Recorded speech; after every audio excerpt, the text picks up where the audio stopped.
Yo, I am sorry that I wasn't here the past day. I was going to, but I just didn't. You see, I just didn't. Um, I was contemplating going. I didn't even watch House last night. That's just how much I was just laying there in a slump. Legitimate. I was on my phone, basically watching videos on Facebook from 11 p.m. to 4 a.m. non-stop. And every hour or so, I looked at the time and be like, I've been watching this for a long time. Then just fast forward, like it happens like maybe not all that often, but it happens sometimes where that happens. And usually it's on a night where I want to do something. And I just watch every clip, even though I know it's fucking 9 minutes or 16 minutes. I watch it all. I don't know why you do that, just do. That's why I didn't play Prey last night. Because I'm kind of in my head, be like, I don't want to play this game, but I do want to just get it done, you know? Just get it fucking done. Also, I watched 2 movies. One tonight, one last night. Then tomorrow is Deadpool. The day after that is Deadpool 2 and Deadpool 3. It's gonna be insane. Alright, so I'm gonna view X-Men Apocalypse. This right here, I'm very indifferent about this movie. Because, like, is it a good X-Men movie? Yeah. But is it a good X-Men movie? No. You know what I mean? Like, it's good, but it's not good. Because it sets up all these characters in very, very solid ways, where it just feels like this shouldn't have been the direction after Days of Future Past. You know, Days of Future Past should have been like the final endgame type of movie, you know? Like, and also they just killed off Havoc for no fucking reason, and he wasn't even in Days of Future Past, besides that one scene.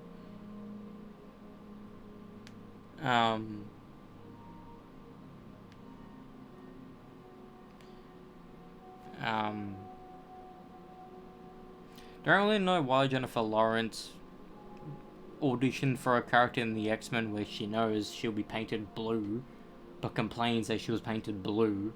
In this movie, it's evident because she's barely Mystique for the entire movie. For a solid 5 minutes, she's in the makeup. 5 minutes. And one of them is just her in a fucking costume wearing the suit. So it's like only her fucking face and arms with the paint on. The next movie is even fucking worse. I don't know if it's explained in universe why her Mystique looks so ugly. And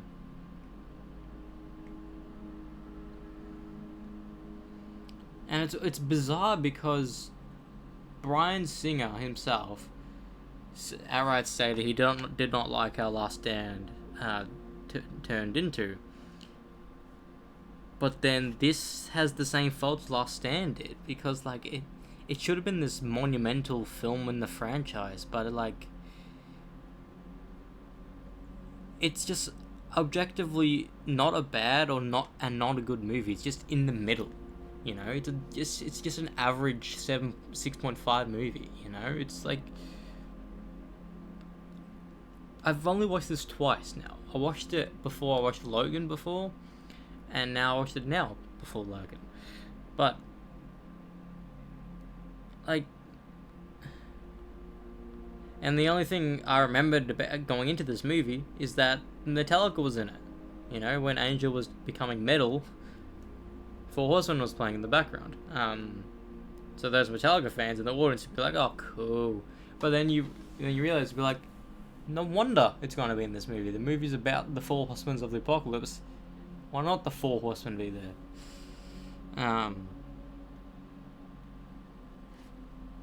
It's kind of bizarre that someone like oh shit, is this movie set in 1983, right? That makes sense because that album came out that year. No wonder fucking Kill 'Em All will be playing. Also, Rose Byrne's in this movie.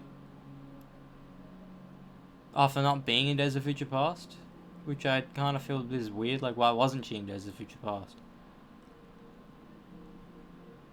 You know, they could have made that during the end of Days of Future Past. Like, Charles should have reached out to her, made her remember everything. Also, the promo material, plus the front cover, plus the side cover, or the spine, I should say, showcases Charles Xavier being bald again, but he's not bald in the entire movie until the very, very end. And the only reason why he's bald in this movie is that he gets burned off essentially, and he can't regrow, which is like, okay, is that the actual reason why he's bald?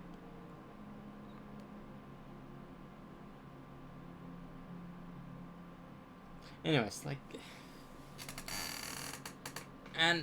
and besides, it's the only X-Men movie in the franchise that doesn't have the Wolverine in its main cast, besides First Class, and we knew going into it, it didn't have Wolverine in it, and we're kind of skeptical about it because the success of the other movies had Logan at the forefront, because back in the day, the Marvel heroes people knew were Wolverine, Hulk, and Spider-Man, and like, you know, I think it will kind of always be like that. You know, Hulk is just the most identifiable superhero, a big green monster. Spider-Man, same thing.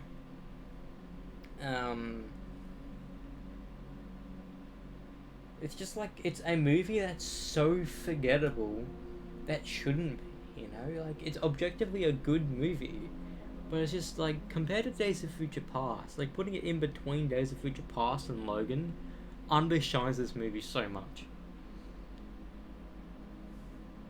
You know, and I love the storyline with fucking Charles's family, not Charles, Eric's family, or Henrik, as he calls himself, but it's like, we should have seen him get this family at the end of Days of Future Past or something, so it has stakes in this movie of when they die, because we knew every single time a superhero or any person in a movie that's in a sequel has a relationship, they die, or they're the bad guy of the movie every time.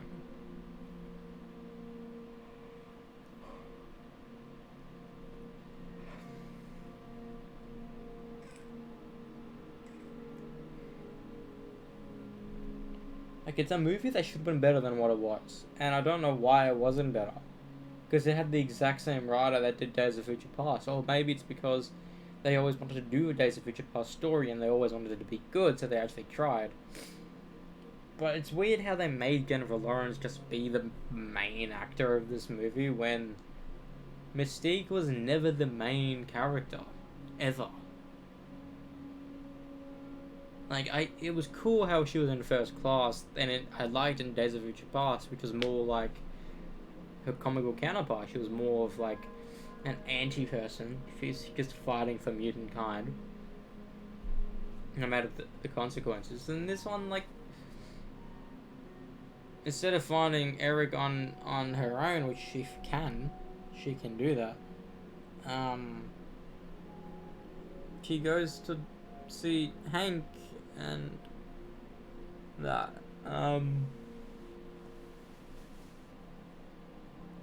It's kind of disappointing. I don't know. Also, Apocalypse, he's not that threatening. Sure, he kills everyone he fucking sees, but like, compared to Thanos, where every single scene he was in, he was like this threat that you knew was gonna do something to the heroes. But in this movie, every scene he was in, I felt like nothing was going to happen. You know? And like, having the 4 horsemen of the apocalypse, you need the different 4 horsemen to do major things in the movie. You need to. Not just having one of the horsemen be Magneto and be that was the one we focus on the entire time. You know, because you had 4 other ones, which ones were being Storm, which had a kind of decent story there. Don't know why she had white hair from the beginning. It was a weird fucking thing Bryan Singer put in. Angel, which is I don't know how Angel was. Like, sure you can say timeline difference, but how the fuck is Angel here, unless it's a different actor, a different character? And then Nightcrawler, and doesn't Mystique know Nightcrawler's? I don't know. Most of Quicksilver knows that Magneto is his dad, which is cool as a reference in the other movie. Anyways, it should have been better. It's like what Multiverse of Madness should have been. It's like what Love and Thunder should have been. Like it was written like we were expecting greatness, but it just wasn't that. It's just another X-Men movie. And it's not the one you remember, because the one you remember will always be Days of Future Past. Sure, no matter how great fucking First Class is and how great X2 is, Days of Future Past is the X-Men movie everyone thinks of when they think of X-Men. Every time. That or Logan or Deadpool, because Deadpool was was the first X-Men related project to gain over $1 billion. I don't know if Logan got $1 billion or not. Nah, nearly.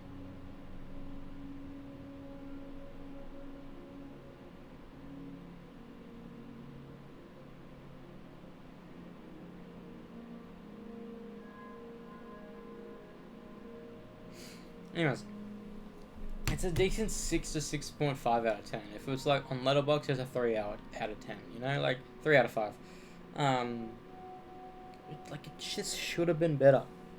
I was excited to watch it because I went in being blind again. I essentially forgot everything. But when I was watching it, I was like, no, I remembered all this. You know, like, sure, I forgot about the family, but I knew everything else. You know, I knew about, like,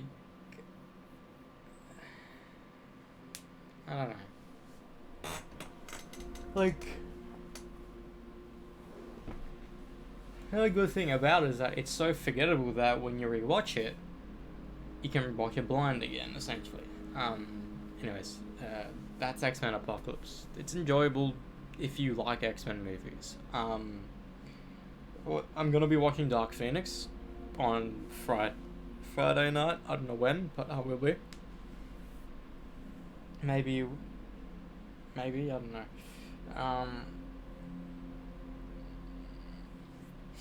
Who knows?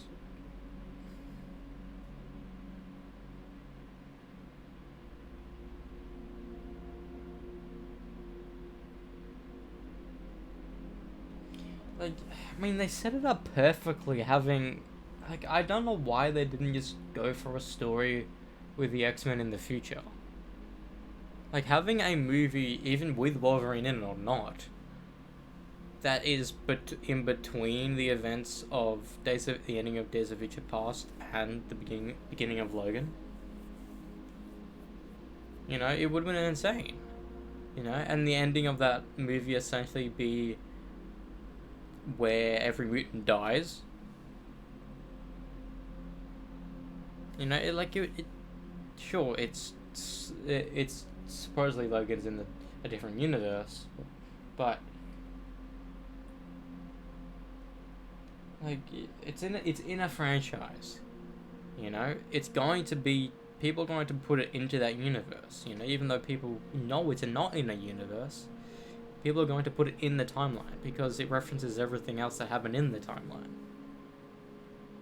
You know, I think even fucking the actors themselves make Logan be a part of, I don't know. That's what they should have done. Like, even though they should have made, well, not only that, they should have made a movie in between First Class and Days of Future Past to set up the events of Days of Future Past. Because it's so sudden. At the end of Wolverine, it's so sudden. Like, it's meant to be, I don't know, a 10-year difference. Sure, you see that, but it's only a 1-year difference for us, you know? And also, how is there a Dark Forces Wolverine? How? How do you know in 10 years' time there'll be these Sentinels? I don't know. And they referenced to Trask Industries, because apparently they were shooting Days of Future Past whilst they did that end credit scene. They were, like, in production already, so there was like, why not? Why not let's just shoot this one little scene, put it in Wolverine to set up Days of Future Past. Anyways, moving on from that. Why are my keys upstairs? Anyways, we watched Logan tonight. I will never not be excited watching this movie. I've seen this movie 3 times now. Once illegally, once on DVD, and once now. I will never not be excited watching this. Like, it's same thing with Days of Future Past, and probably like Infinity War, Endgame, and No Way Home. I'll always be like giddy and excited to watch it because I know it's good, and I know I like it. You know, that's why I'm excited to watch Days of Future Past again. Like, in the back of my mind with Days of Future Past, would be like, is it worse than I remember? But no, it's not. Like, both of these movies are fucking phenomenal. You know.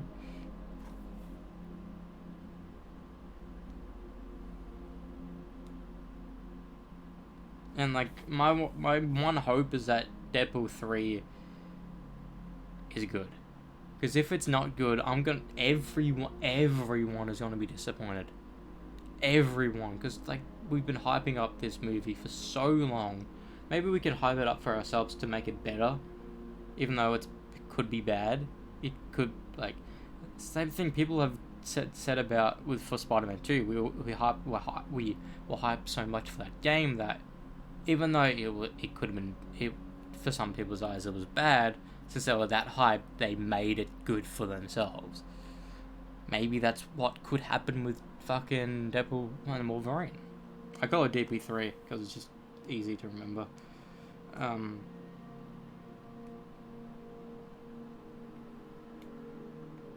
don't know. I just really love this movie. It's one of the better ones. It's like, and I wish I watched it in cinemas. You know, I was going to, and I was waiting for someone to invite me. I just should have been like, I'm seeing this fucking movie, whether you like it or not. I should have, because this came out in 2017, and I would have been legit 15 that year. Right? Yeah. Yeah, I would have been 15 that year. So I could have easily just gotten a ticket myself and watched that movie by myself. I could have. And I didn't. Don't know why I didn't. And I think that's why nowadays I just watch movies that I'm hyped for in cinemas, whether it be by myself or not. I don't try to watch movies with other people. I mean, I'll watch movies with other people that I know will be good. Like with like John Wick 4 and Deadpool 3. But, I don't know. This movie's phenomenal. It's the most unique superhero movie I think you'll ever watch, because it's a western. It's a superhero, but it's a western. You know, like it sure may not be in like the Wild West and there's gunslinging cowboys, but you understand what I mean by it's a western, because it's like people like compare it to Shade and The Unforgiven and like fucking. It also, Daphne Keane as fucking X-23 is insane. It's insane, you know. I don't know. Also, seeing a withered old Xavier, like when I watched this for the first time, I didn't expect him to be in the movie. I thought it was just about Wolverine and himself, and that made me really, really excited. But if you go into this movie knowing Charles Xavier's in it, you won't be that excited to see him, you know? But like, since when I first watched it, I wasn't expecting him. Be like, oh, he's in the movie, and he's actually like very, very old. And he was said to be 90 years old in this movie. That means if it was 2029, he would have been born in 1939. Which makes sense. Kind of. How old was he in First Class? Because that was about the Cuban Missile Crisis, and that was the 40s, right? I don't know. Well, that's a solid 8 out of 10. You know, this is a 6, 6.5. This is an 8. Potentially a not, maybe even a 9. Like, everything about this movie is fucking perfect. You know? Sure, people argue that it's a copy of Children of Man, but like, if you can see the same movie in two completely different movies, that says more about you than the movie. Because you put two and two together, and what's so weird is that, like, the movie was just the same as the other one, and I don't like it. It's like, does that mean you like the one it copied, or not? Because if you like the one it copied, theoretically you would like the one, you know? That's why a lot of movies be successful, because they're similar to other ones. But this is one of the most unique movies I've seen, period. It's the only superhero movie I've seen with this severe, depressing tone. Even though Days of Future Past had a weird, fucking depressing tone as well. I love this movie. Logan is fucking phenomenal. You know? It's a masterclass of cinema, you know?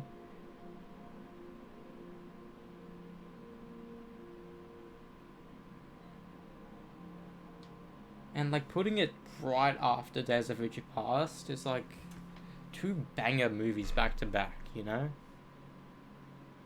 Legitimately, you can make a franchise of movies with the only good X-Men movies, and it still would make sense with all of them being related to each other. You know? You can legitimately, you can go from X-Men 1, X-Men 2, go straight into First Class, then after First Class, Days of Future Past. It will make sense. Sure, you'll be like, who the fuck is this Kitty Pryde chick? Because she wasn't in X2 as a prominent role. No, she was. Or was that X-Men 3?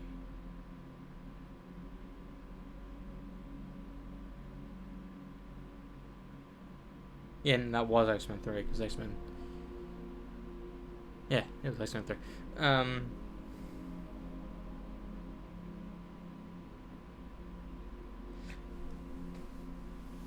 You know what's peculiar that they didn't talk about? Why couldn't Rogue take the powers of Charles for momentarily to make Charles, like, go to sleep? You know? Like, they could have done that. I don't know. And in a world, they could have been, before Bryan Singer was attached to Days of Future Past, it could have been a movie before Days of Future Past, as good as Days of Future Past. Legitimate, like, you don't need to change anything about Days of Future Past. To remain that the same, just add another movie before it, being in the future. You know, being a proper X-Men 4 before Days of Future Past. You know?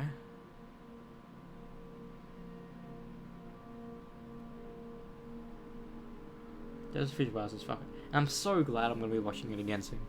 For the road cut. Because I don't know nothing about the road cut. I know nothing about the road cut. Which just makes me even more excited about it. You know? Alright, so I need to get ready to fucking play this fucking game, man.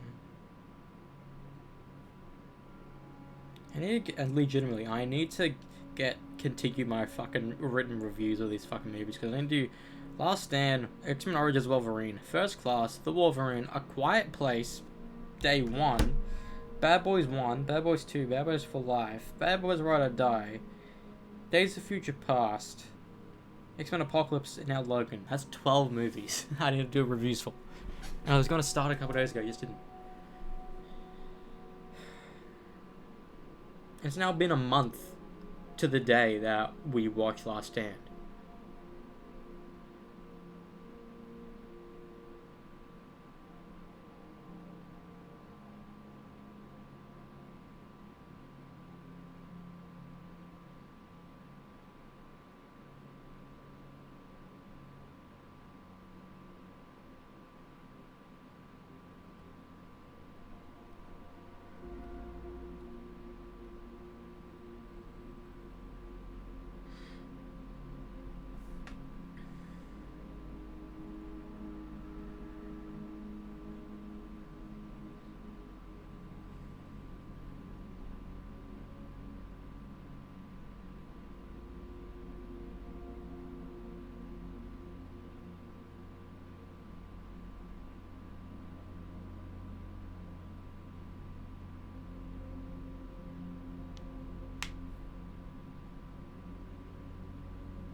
Doesn't look so much like my brother's wife. Okay.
face. And as you can see right there, there's Carl right there, there's Chris Tyson right there. Chris Tyson has been talking to this guy since he was 13. Chris Tyson's in college.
And Yeah, I'm seeing everyone talk about it, but I don't see anything about it.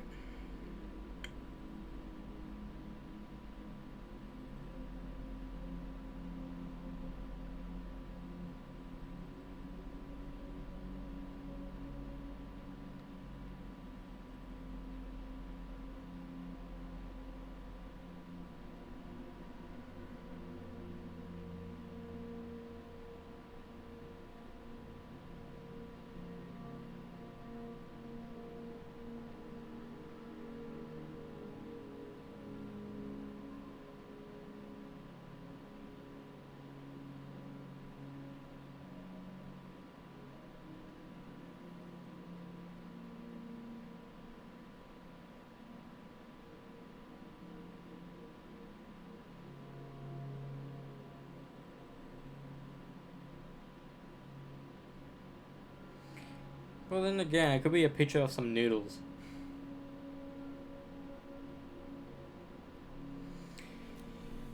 Some people are dumb. Bro. When people want proof for shit, don't.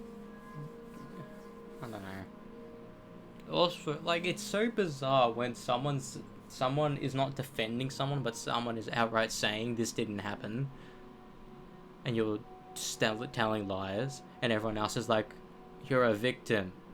Like, it just makes that person who could be the victim feel even worse because you're not letting them say anything, you know? This person's now 20 years old. Supposedly it's happened when he was 13. Mr. Beast wasn't even that big when he was 13. When I was 13, he wasn't that big. You know, there's no fucking way. There's no fucking way.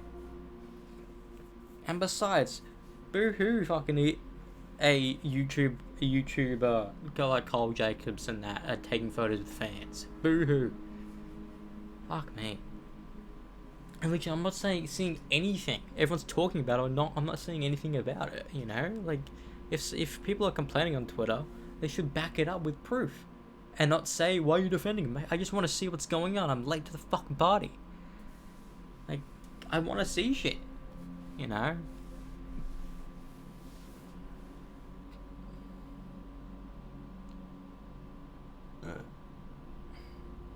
And if he was 20. And when was I 15? 2017. Mr. Beast wasn't like doing shit properly since until like early 2019, the latest, the earliest or whatever.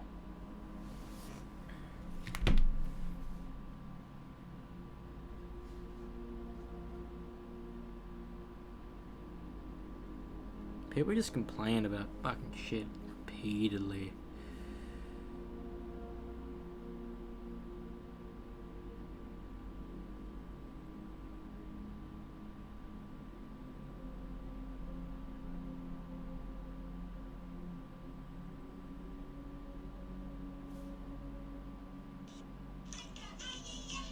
She split her tongue?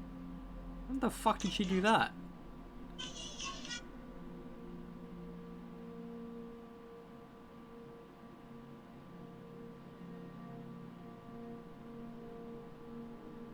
I've known this person for fucking years, and I did not know they split their tongue. What up? Fire our shit. Then let's well, heaven now. Ben Bazim is that. Fire our shit. Then let's well, heaven now. Ben Bazim is that.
Ew.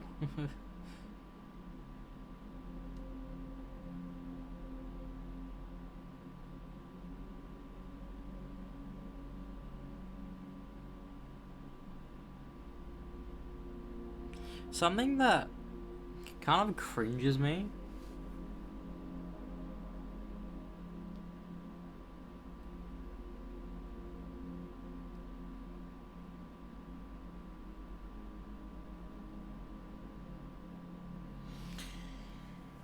But like people think it's a norm, but I don't think it's a norm. It's like when girls just talk nonchalantly about their vaginas, just like vagina this, vagina that, and be like, "Viva la vulva" or some shit. Like, I find that to be very cringe. You know, you don't hear guys just talking about dicks every day. Like, it's fucking. It's just something that every time I see that happen, I'm like, doesn't that not cringe you? Just randomly talking about your anatomy in public. I get that periods are a fucking thing and every girl goes through it, but like, you don't need to talk about that shit. It's kind of. And people are like, it's normal. Why you feel disgusted about it? Like, I feel disgusted about any type of fucking blood.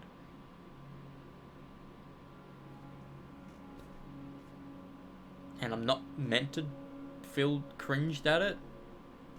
And if I am cringed at it, I'm just designed to be a misogynist. Like, what? You kidding me? I don't know.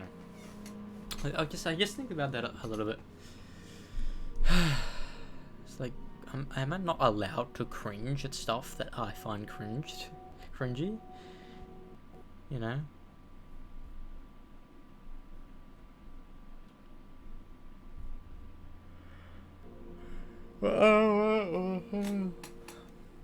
I want to see what's on this under this narrative gems thing. Red Dead 2, cool. Final Fantasy makes sense. Tsushima makes sense. Ratchet and Clank, Ezio, Tomb Raider. Oh. Infamous First Light. What is Assassin's Creed Freedom Cry? I've never heard of that. Oh, it's a DLC to Far Cry. DLC to Assassin's Creed 4.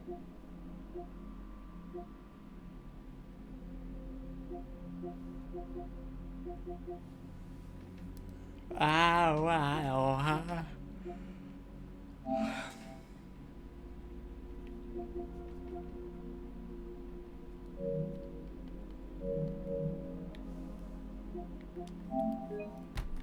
Oops. Let us continue, because I want to play for a wee little bit. And I'm gonna try to get the trophy for the makeup nonsense. I'd rather do it now than later, because like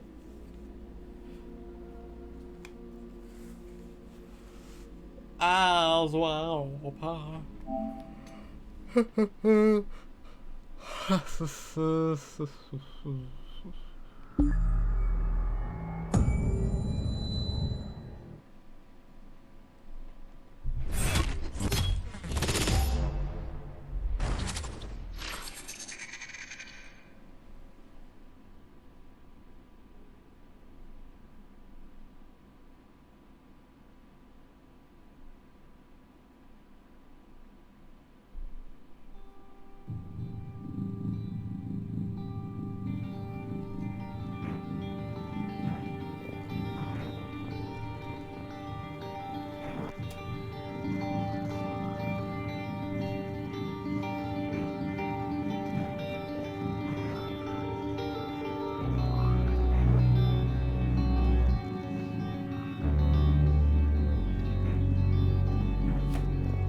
The hair thing is true.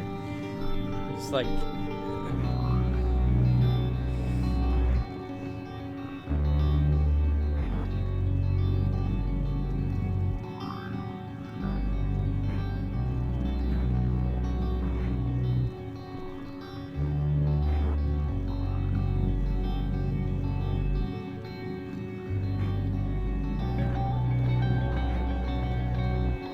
I remember this random person on the street said, my nice, and she was around my age as well. She said that nice penny board, and it was maybe like 5 or so p.m., 5:30. I was around dinner time. I was coming home from Zach's, and to this day, I think about that. To the point where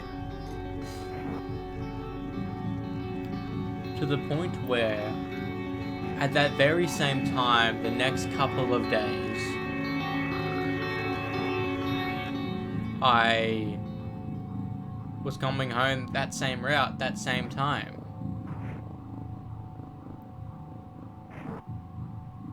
That same time of night. And then I didn't see her again until maybe a week later, where I was coming home from Saks around that time, and through the footpath, I saw her legit running full sprint down, and I was just riding or walking, I forget.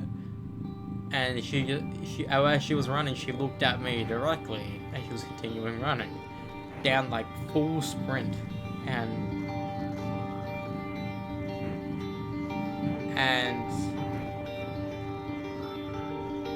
I was like, oh, that's her, from like a week prior or something.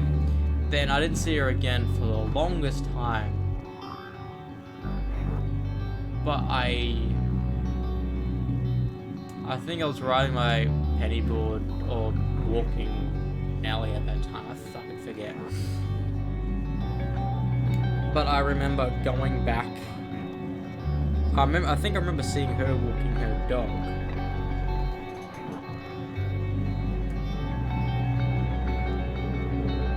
The fuck? I remember seeing her walking her dog. And I was already going the direction she was going. And then it turned out that she pulled into this one place that I already knew. So she lived relatively close to me, which I deduced by just walking home from this area. And yeah, it's fucking bizarre.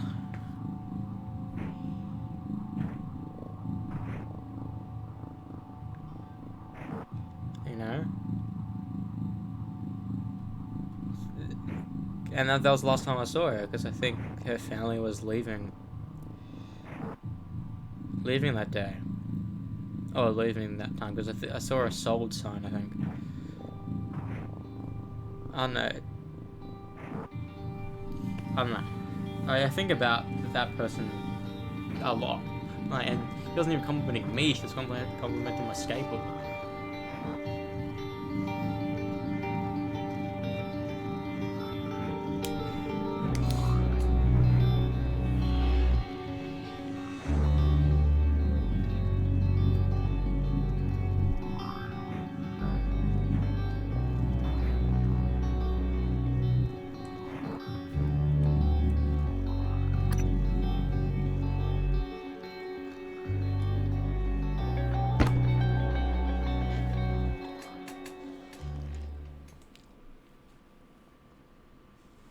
What's so weird is that right after I was talking about this girl, a bot commented, "This want to see her naked." Like, are you kidding me?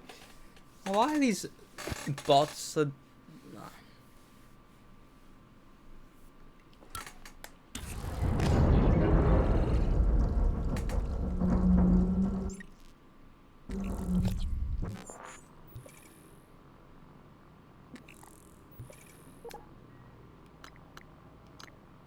I do wonder, can I like go there?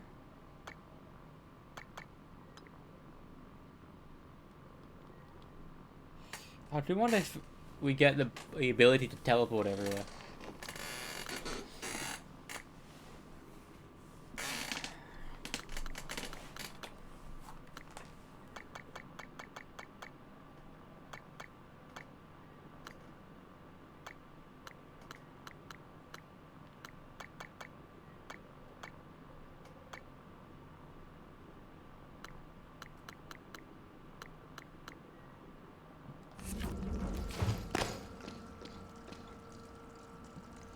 I think I have the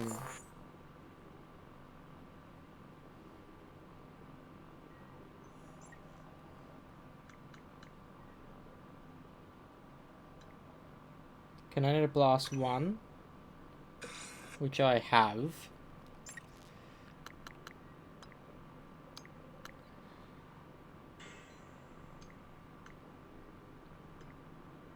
And Mimic Matter, which I have.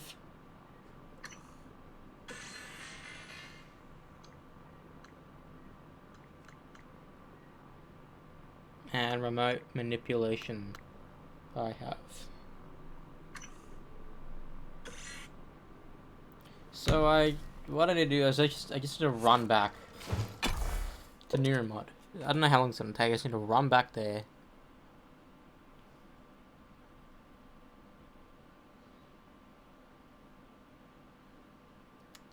And I don't care if I run out of stuff, I just want to get to that place.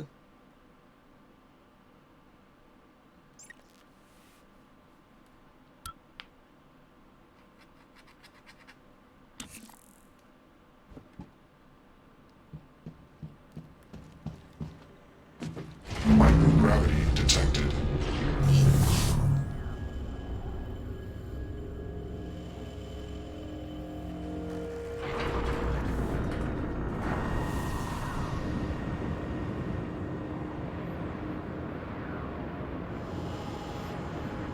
Moving.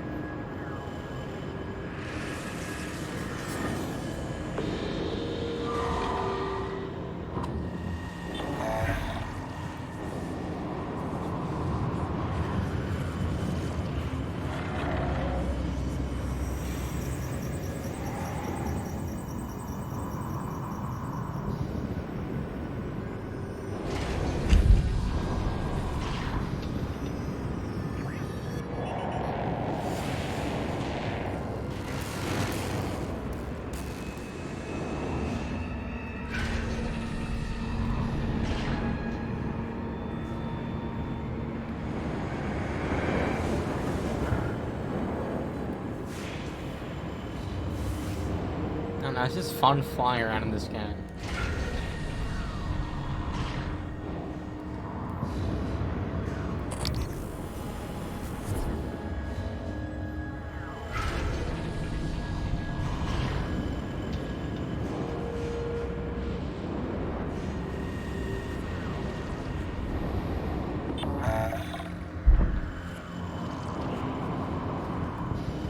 Like, how do...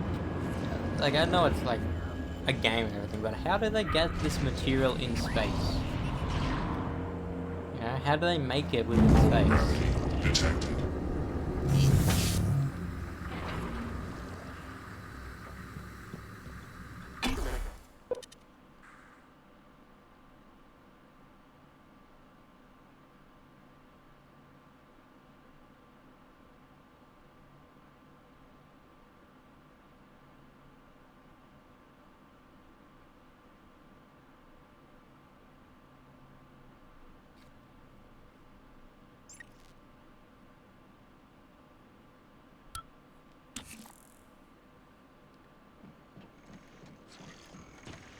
Scanning target. New target material detected.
Oh, I don't like being able to not be able to explore.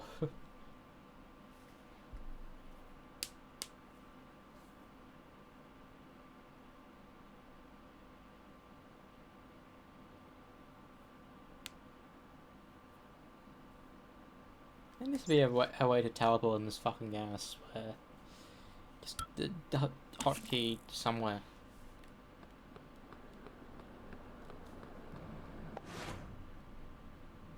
I have some healers. Not a lot, I have some.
He's gonna get to there.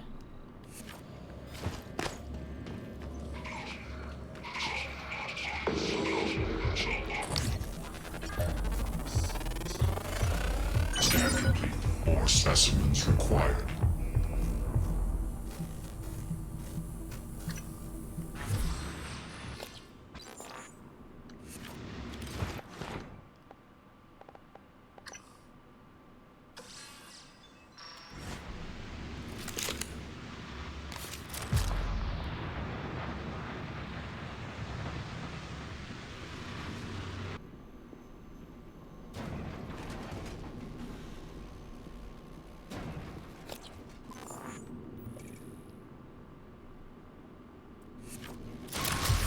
Ah.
So how do I even get there?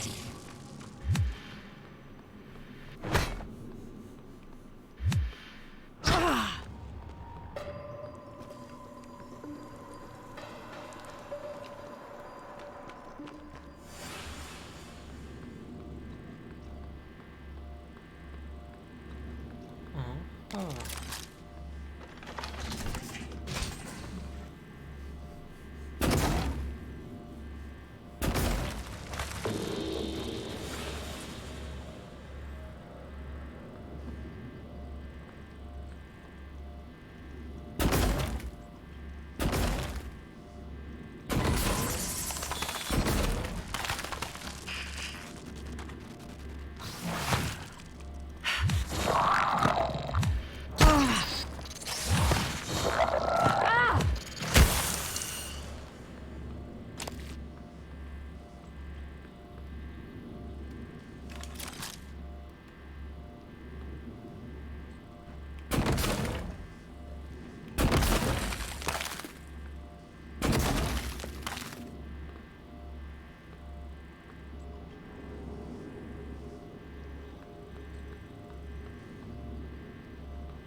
I was just up here.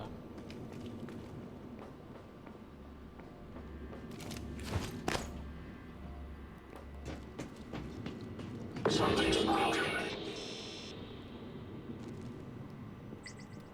Logging self-diagnostic. List. Repair and maintenance protocols. Files not found. Reference deleted. Scan complete.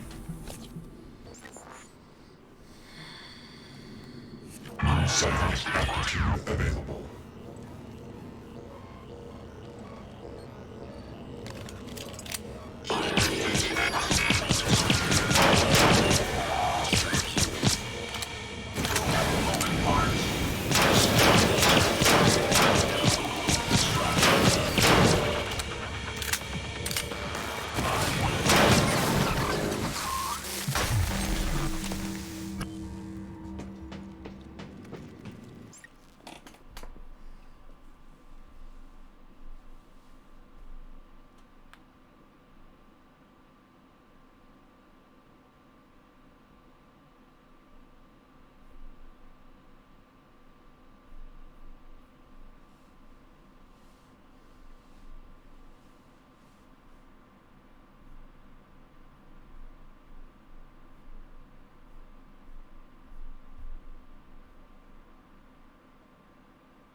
What's so weird is that I don't like his face. This guy's face. I just don't.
So what I'm gonna do?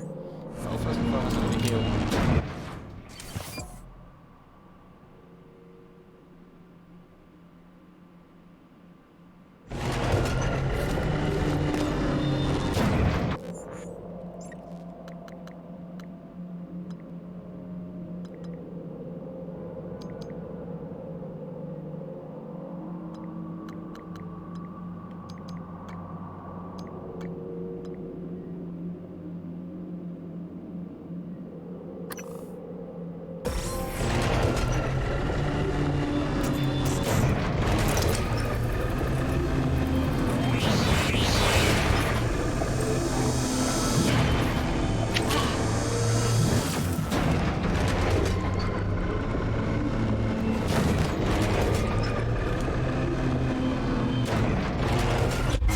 You're not what they say you are.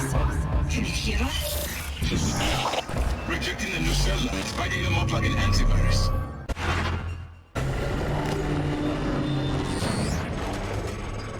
How does it feel? Do you remember? The first time you said it was like you were outside yourself, like time itself had bent its knee, waiting for you to decide. You moved my chair without touching it. Gave me chills. The possibilities. You became something new that day. Something higher. I knew then, as I believe now, that our mission is to lift up all humanity in the same way. Side targeting. Some powers are triggered by instantly pressing L2. Some powers are targeted. To stop time and enter the side targeting mode, press and hold L2. Use R to aim and release with L2 to execute side power on the targeted location or square to cancel. Powers can be equipped for favorites.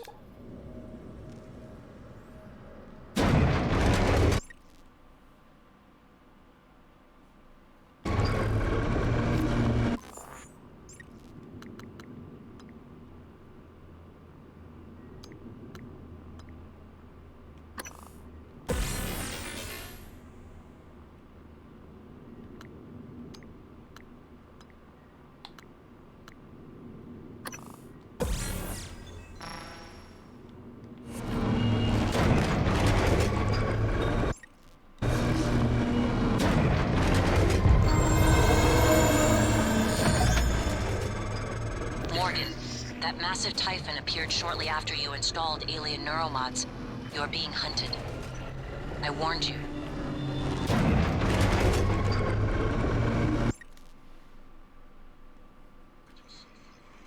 itself had bended its knee, waiting for you to decide. You moved my chair without touching it. Gave me chills. Possibilities. You became something. Humanity. Isn't that clear? I knew then, as I believe now. Our mission is to lift up all humanity in the same way.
As analysis on the data you provided,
confused.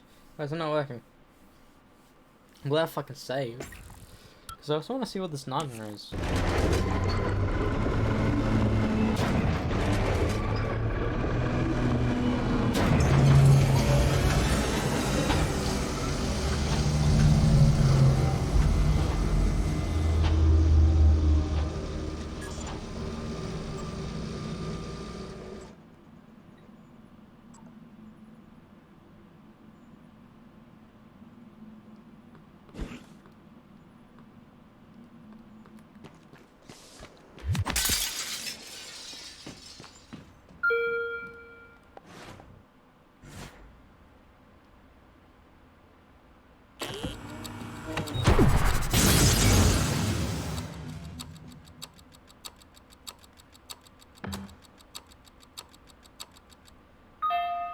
Why is it not working?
Vital signs critical.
Why is this so funny for me?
Morgan, I found a satellite project dealing with remote psychotronic signaling, RPSS-X5. I think it could spoof a neural signature that matches yours. Plain English, you could use it to get that new Typhon off your back. Latest tech logs show the satellite was damaged, though. You'd have to find a replacement part. Reasonable order.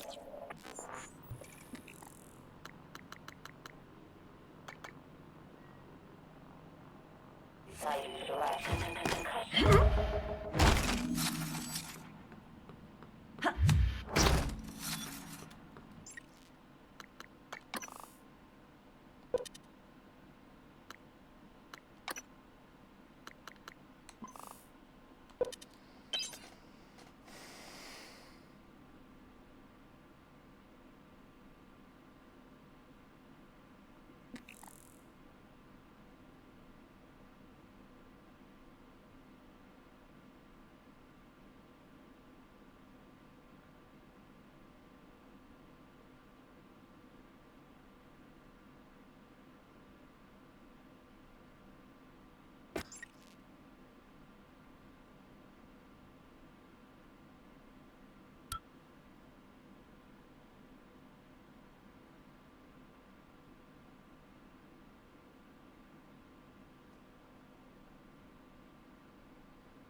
So I got 2 trophies already, kind of by accident.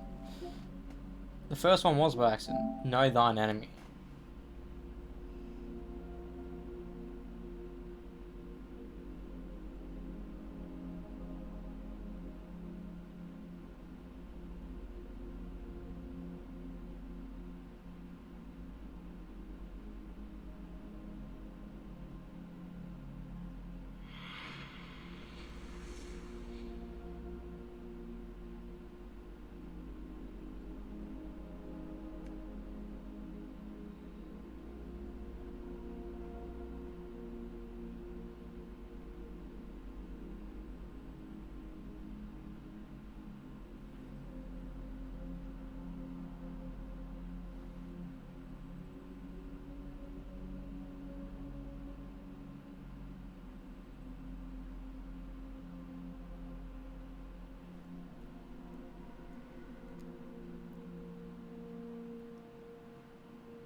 I got a really rare trophy right now. That's insane.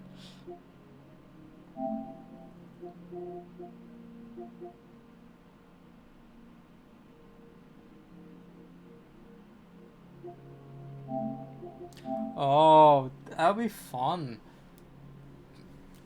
I don't know.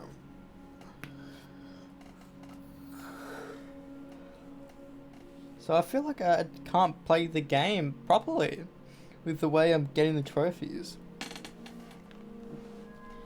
Maybe for the fuck of it, I should just play it properly. Like, just for one try. No, but not try to collect everything, if that makes any sense.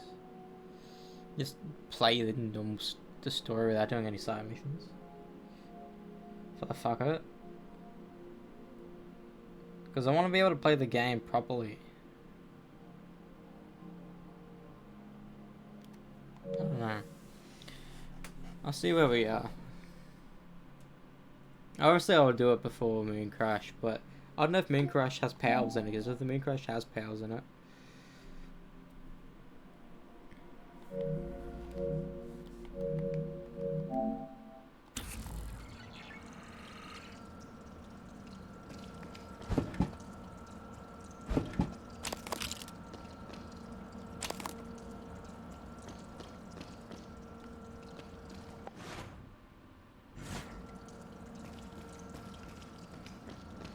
Good afternoon, Talos.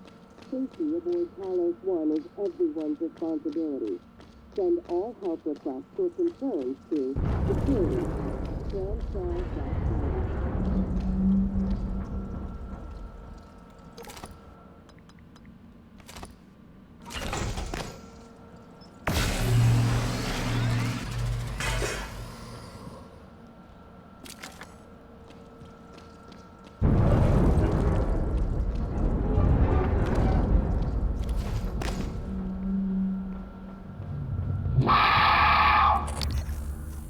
The fuck was that?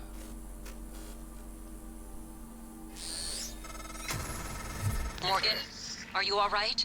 That Typhon, there's nothing in the research. Stay away from it. Is that the nightmare? Because I want to see what the nightmare is.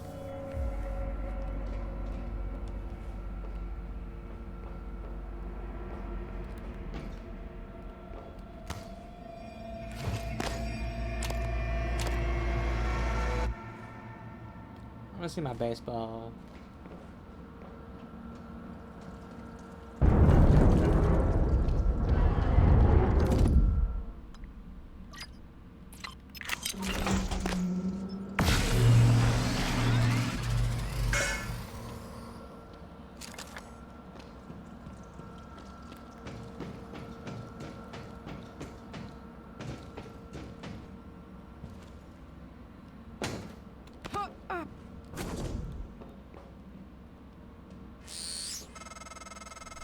While you're up there, you could look into why the lift is stuck. It'd be a lot faster Yeah, big and bodies in safer there. than having to fly through the guts again.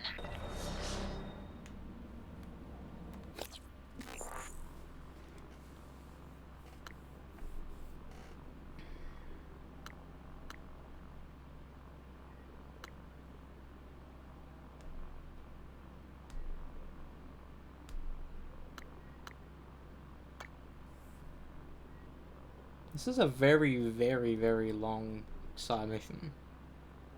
I started the side mission the day I started playing this fucking game.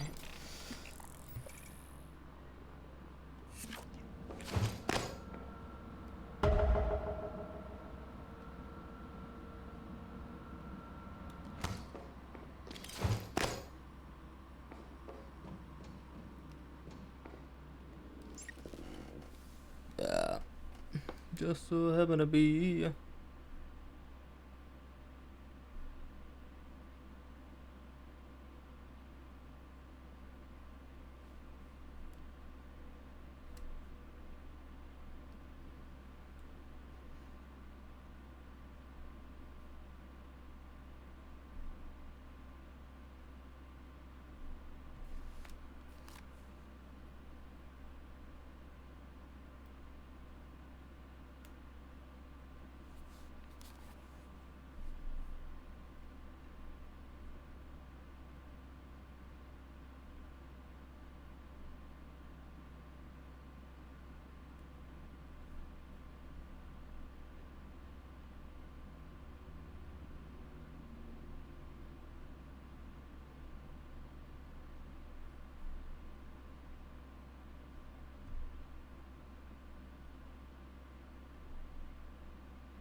Yeah, Spider-Man I think is the most unique superhero ever. Ever. Because no other superhero can be Spider-Man, like a clone of Spider-Man, because everyone's like, this is just Spider-Man. Because you can have superheroes that fly and have laser vision and have super strength, and not every time you think Superman. You just think, oh, it's just a person who can fly. Then when they unleash their laser vision, oh, this is how it's a Superman clone. Because, like, if a character can fly and can have every power besides the laser vision, people won't say it's a Superman clone. But if there's a character that swings via webs and sticks to walls, the only power Spider-Man has, basically, people will be like, this is just Spider-Man.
I thought her name was Edna Dim Sum for a second.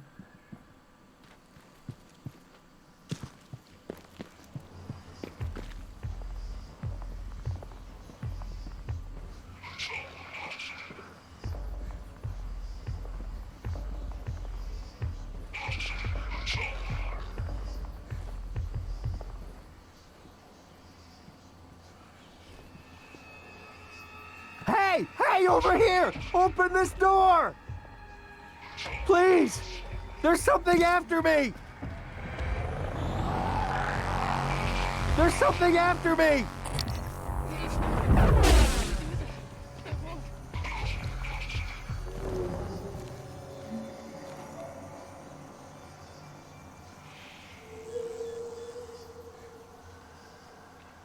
That's a Weaver, is it not?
Scan complete.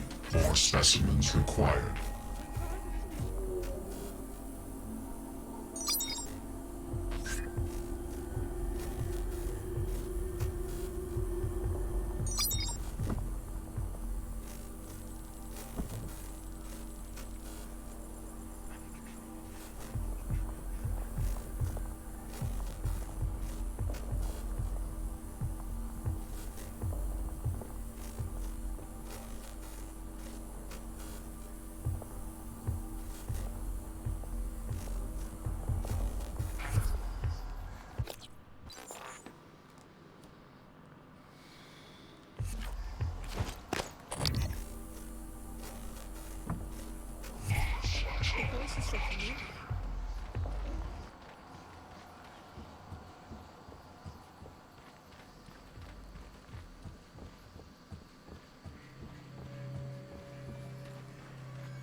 Oh, we're here now.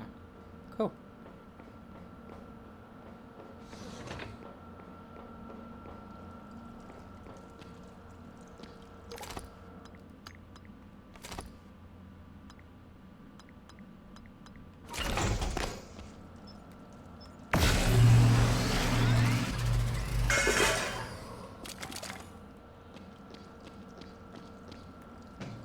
No, you can just go back here, isn't it?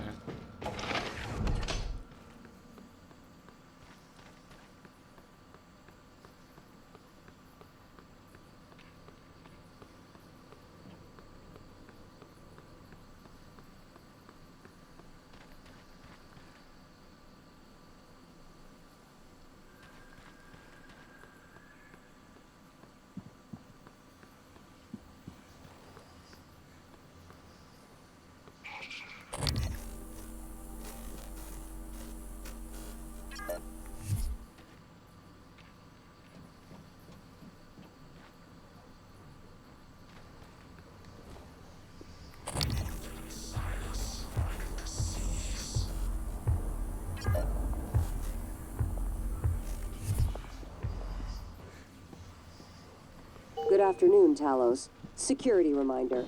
Sticky notes, even well-hidden ones, are not a secure means of storing your workstation password.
Scan complete.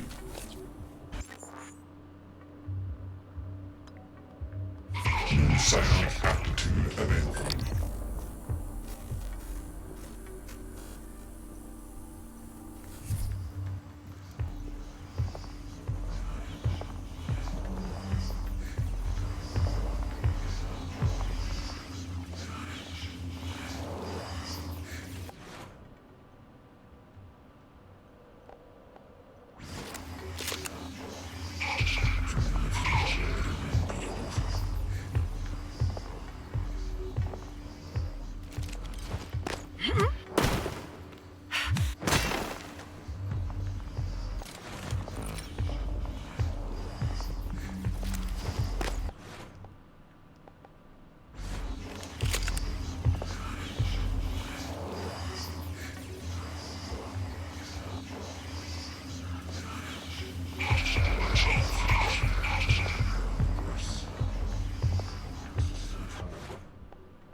I'll be back.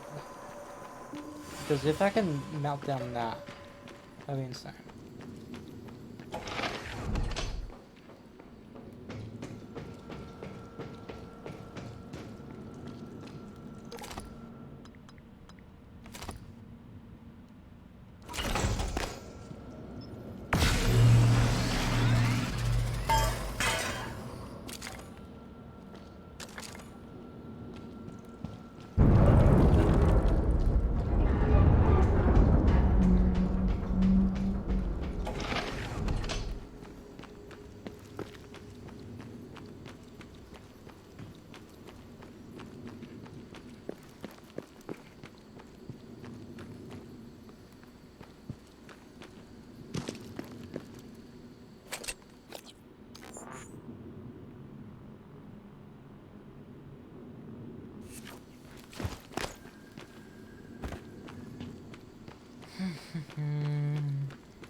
I feel like half of this game is just running around to get shit, which is not the best gameplay, but it's manageable, I suppose.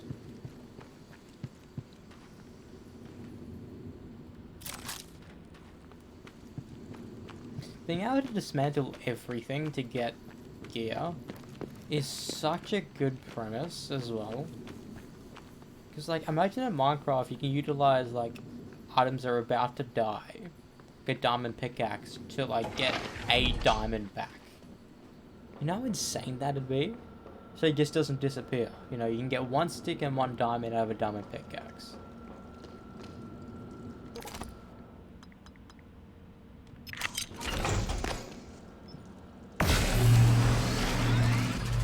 Insane, bro.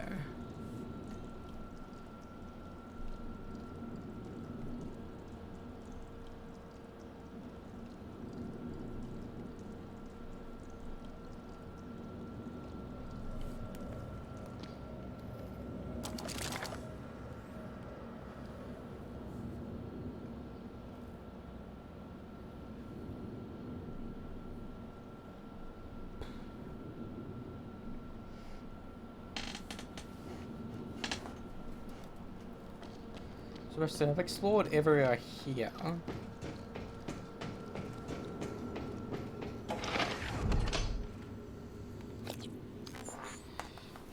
I mean...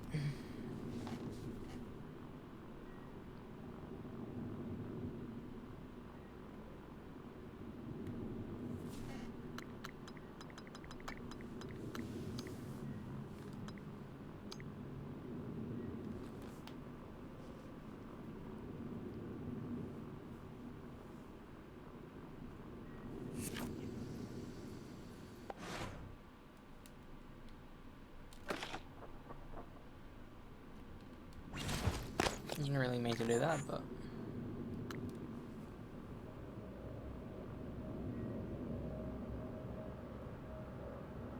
Thing is, I don't want to drop my neuro mods anywhere. But I mean, I could technically put it somewhere. Like, in a trash can somewhere, for me to find later.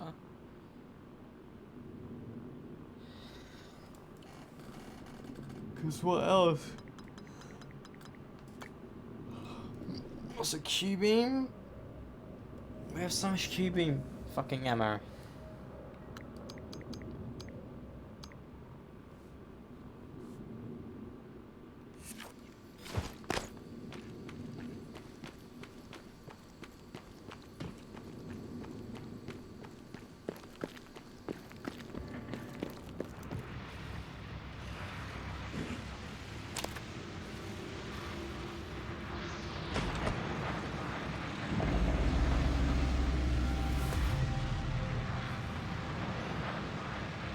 Requesting new operator.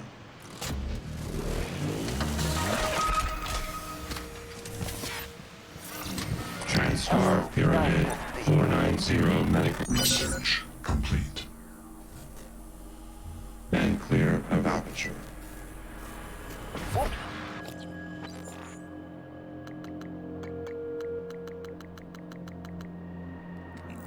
Is this just trying to tell me which ones I have unlocked now?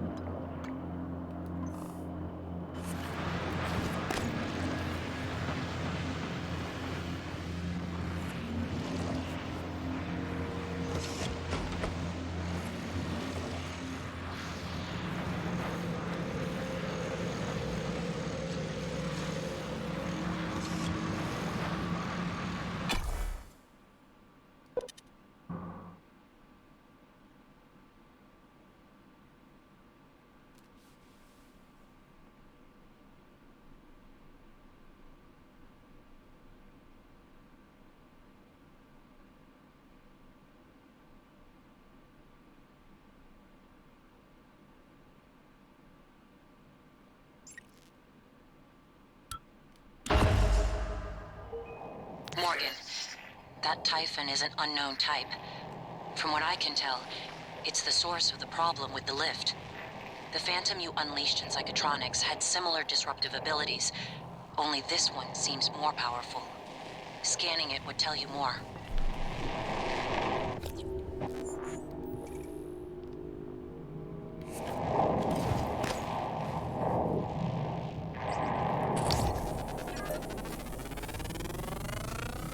Scan complete. All specimens required. Replace. Recycle.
Nice work.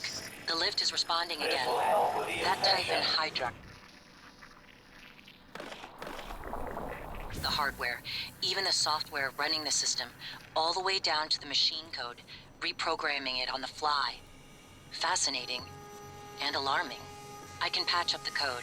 You should be fine. Take the lift if you need to move quickly between the 3 main decks on Talos 1. It has a stop in the lobby and down in life support.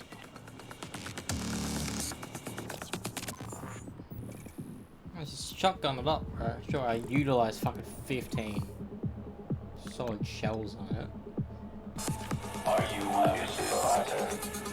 You are living my onboard memory.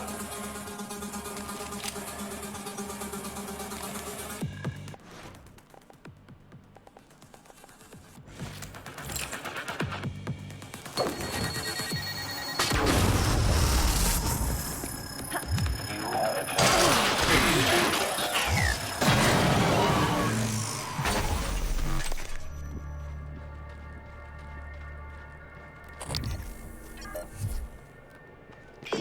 Oh, what was that?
We've had enemy contact, but the enemy, they're... Should have held position in the cargo bay. I couldn't, Chief. I couldn't let those people... Can you get to the escape pods? Negative. The escape pods are malfunctioning. It's like they're locked in place. Only 4 of us made it to life support. 5. I'm picking up Remmer behind you. Negative. Remmer isn't Remmer, Chief. These things.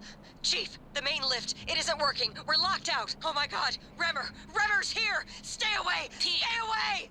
Teague! Erica! Respond!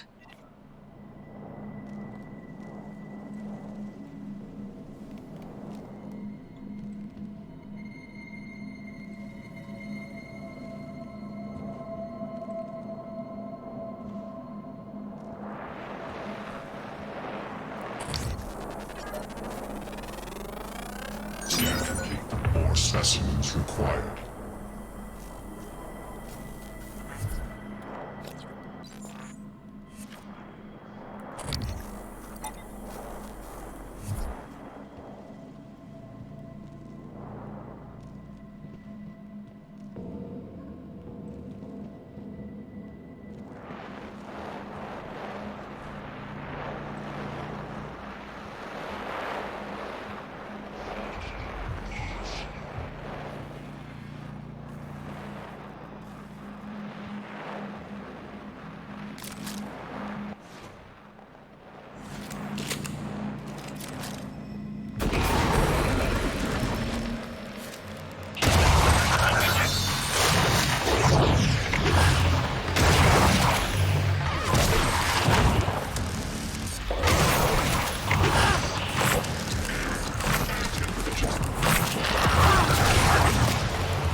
Scan complete.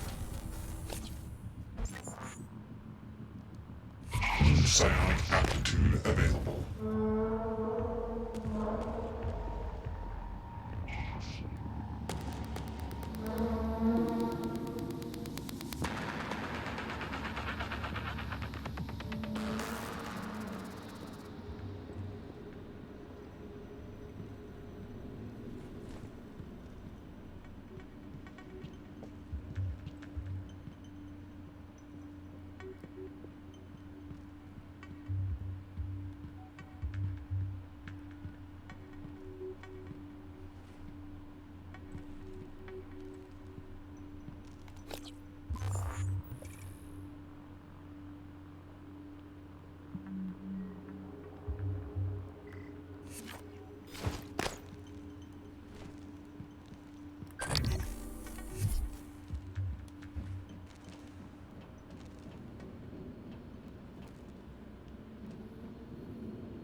don't even know where I'm going. You know.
Morgan?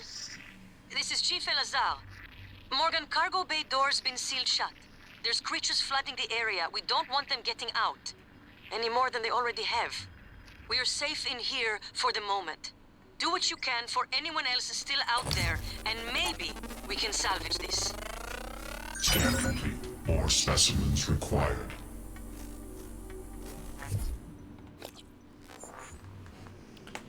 Thermal. Psychic. Fuck.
Scan complete. More specimens required. That's a nightmare. No fucking way. Ah, shit.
Nothing was in here.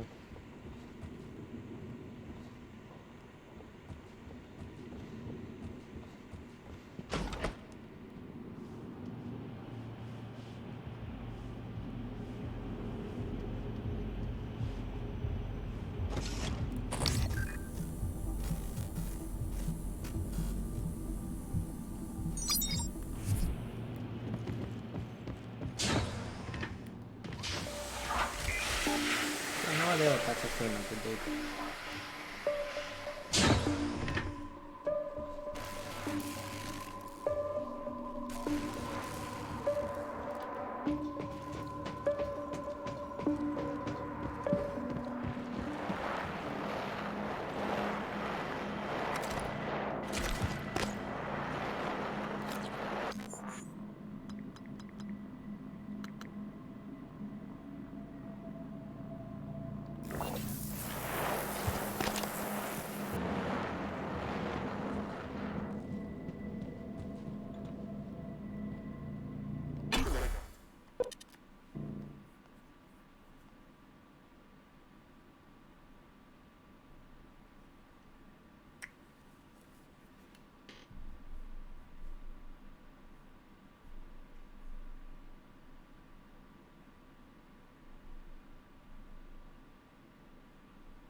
It was an ad from like 15 years ago. Not even that. Fucking an ad from like almost 20 years ago.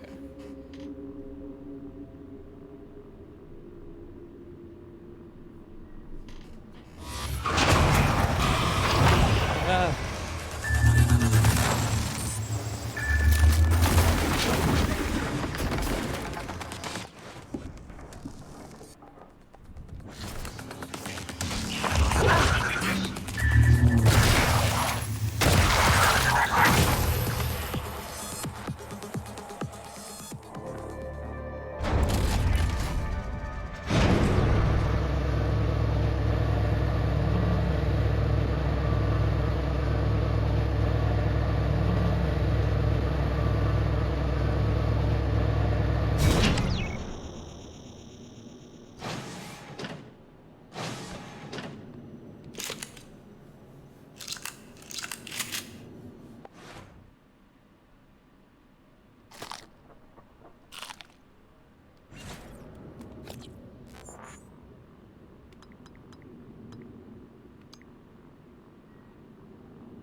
You know what I'm gonna do?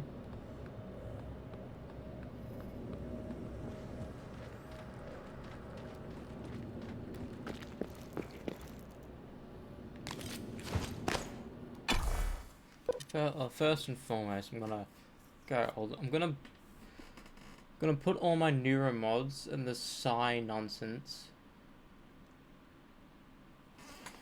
I'm gonna put all that shit into a trash can that's near my office because that's in the lobby and I can get to there quickly.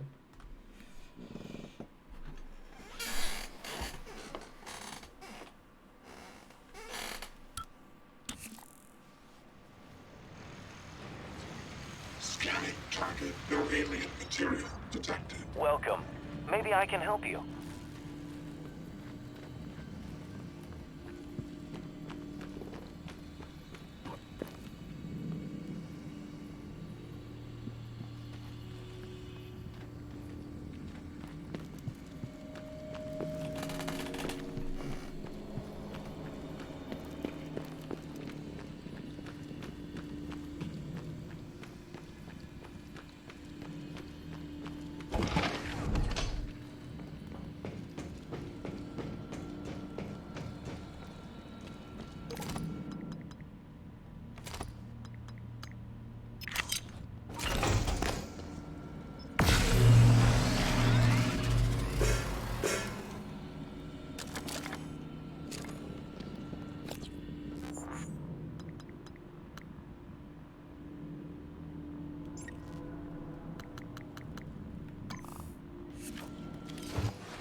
afternoon, Talos. Lunch is served in the cafeteria from 12 to 2 p.m.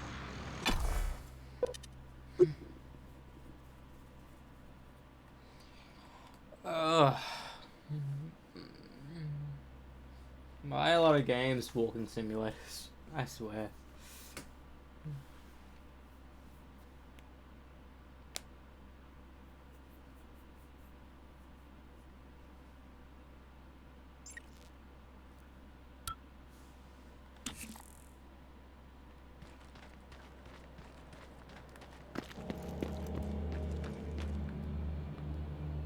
That's new.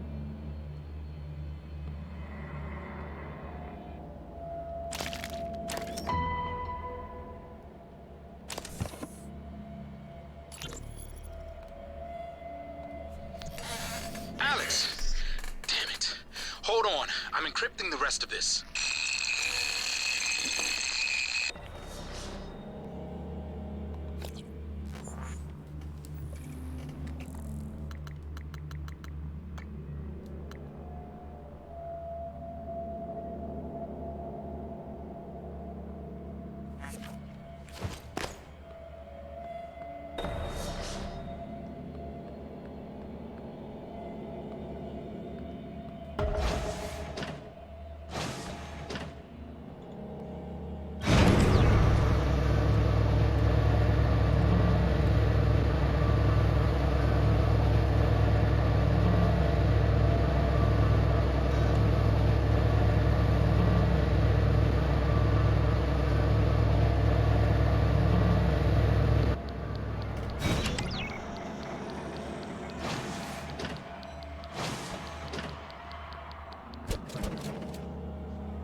I'm back here.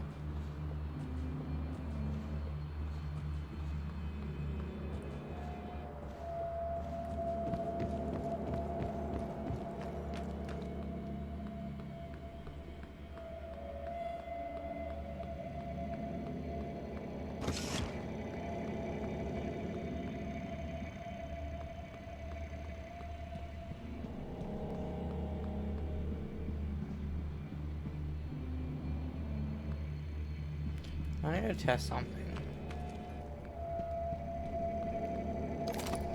If I put something in here, can I open it to get it back? And I don't know how much.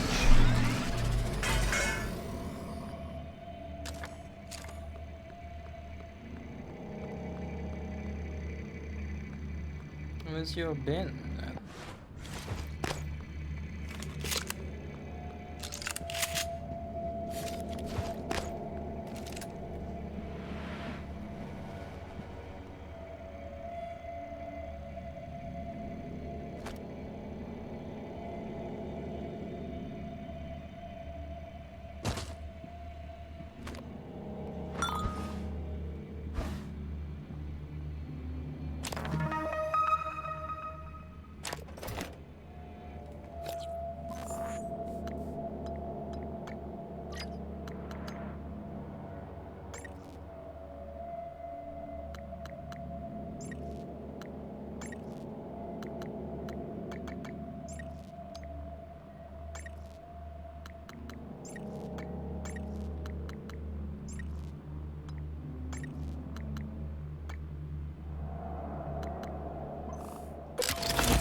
You've been trapped in a simulation for 3 weeks. Normally, the tests are only a few days long.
a qualified engineer. Hello, are you here for an appointment?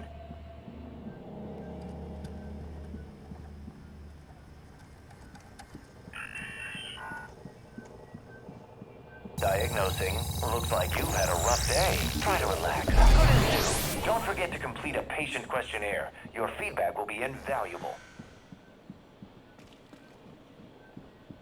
I'll start watching Big Bang Theory again. At least continue it. Because it's always been a show I liked. I just never, like, properly watched. And, like, they're only, like, 20-minute episodes, so you can just watch one here and there. You know? Then probably watch Young Sheldon, then watch the next spin-off of the spin-off, as you may say. Ooh, I haven't seen this. System alert. Repair is needed. Please contact a qualified engineer.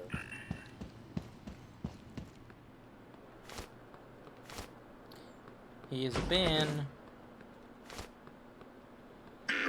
Attitude adjustment required.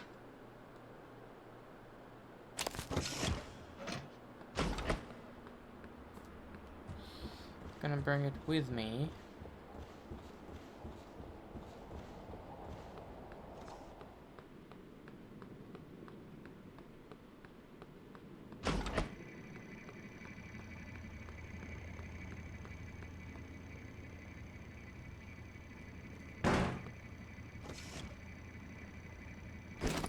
Because if I can just put these into here, stuff I don't necessarily need yet.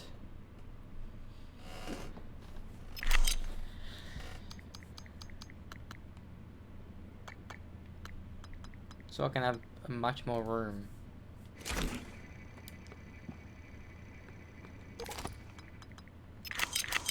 Just, if you disappear, I'm gonna be fucking pissed off.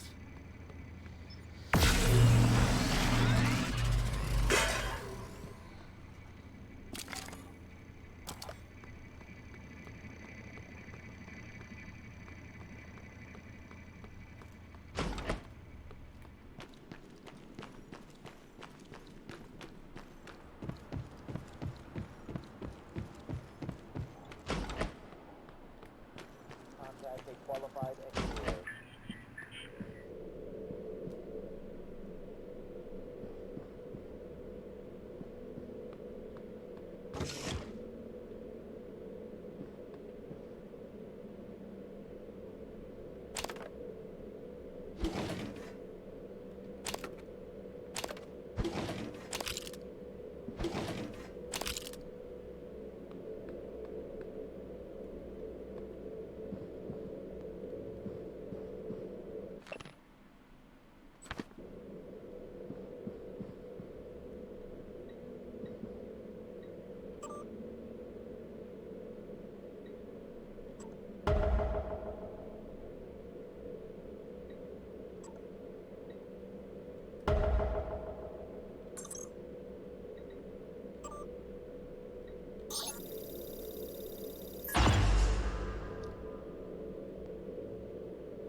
Henrik Devtrees.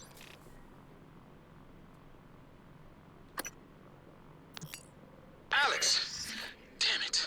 Hold on. I'm encrypting the rest of this. Okay, Dr. Cole already wiped the recording of Morgan's breakdown off his computer. The last copy is hidden in his office. I'm not going back. You'll have to get it yourself. A-C-B-A-C. Good luck.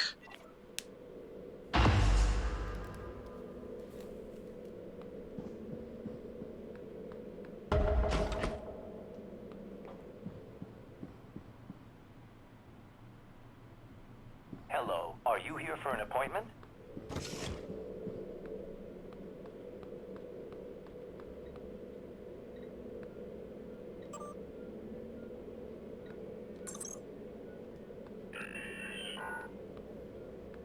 Contact a qualified engineer. Oh.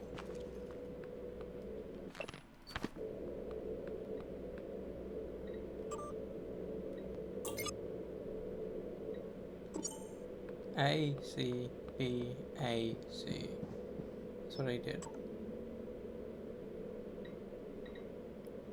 A, C, Good afternoon, Talos. E. Don't forget that TranStar safety standards call for a weekly A. inspection of your uniform. Report to the hardware labs for a diagnostic. Ooh.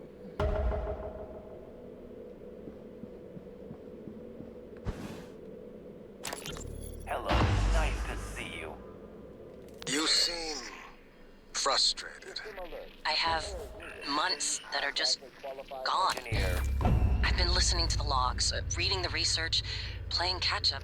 Do you know how many times we've had this conversation? This is the 5th time. Does it always go the same way? Not always. What does that mean?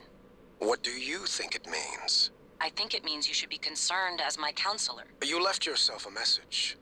Would you like to listen to it? No. I think it would help. I said no. That's not me. Why do you say that? I don't know. I just know. You agreed to this. This was all your idea. Yours and Alex's. I didn't agree to any of this. That Morgan is not me. I would never... Do you know what's going on in Psychotronics? Do you? If I did, I couldn't say. You know that. What do you know about the Typhon? We shouldn't talk about them. Not without your brother present. System alert. Repairs needed. Hello, Please, do are you know here you're for an snake. qualified How can engineer? you sit there? Morgan, take a deep breath. Here. I don't want a pill. I want this station shut down. I want Earth... Morgan. I said no. Okay. I'm going to call Alex.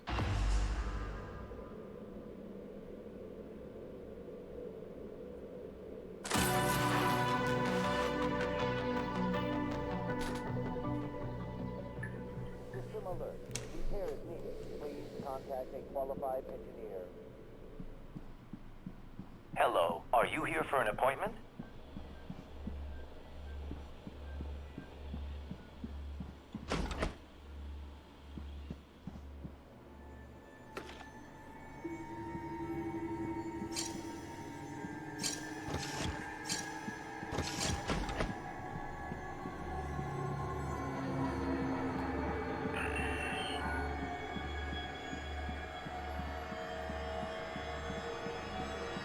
Hello, are you here for an appointment?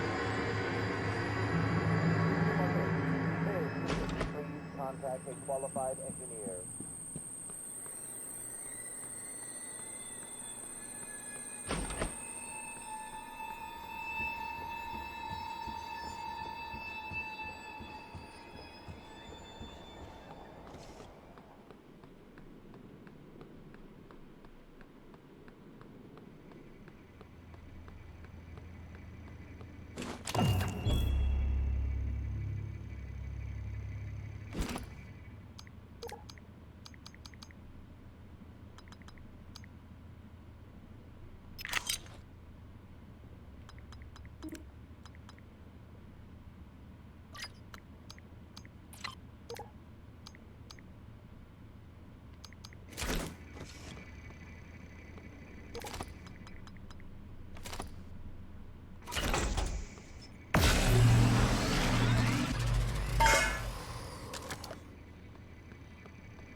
Scan complete.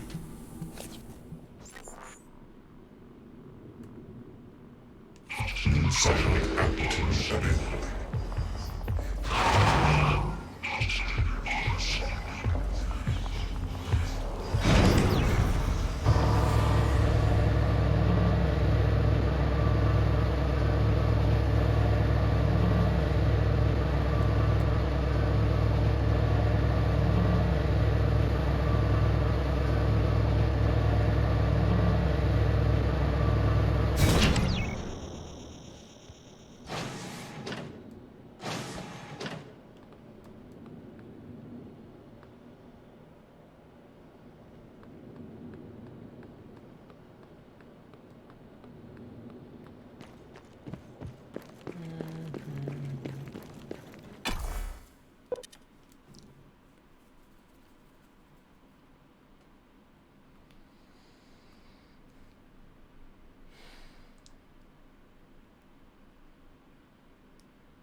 Hello. Good to see you again, Dr. Yu.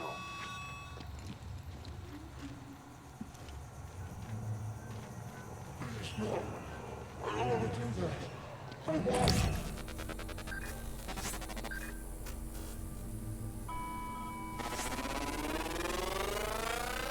Scan complete. More specimens required.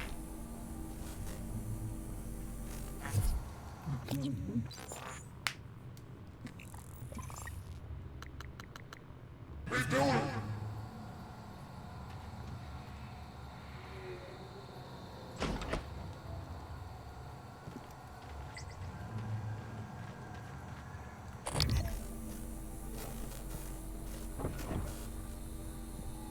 Hello. Good to see you again, Dr. Yu.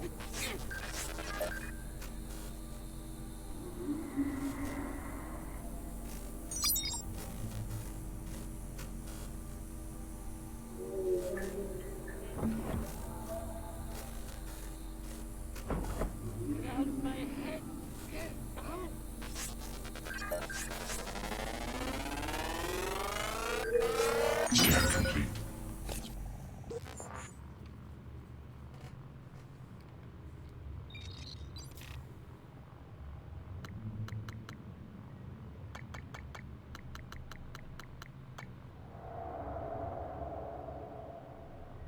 New psionic aptitude available.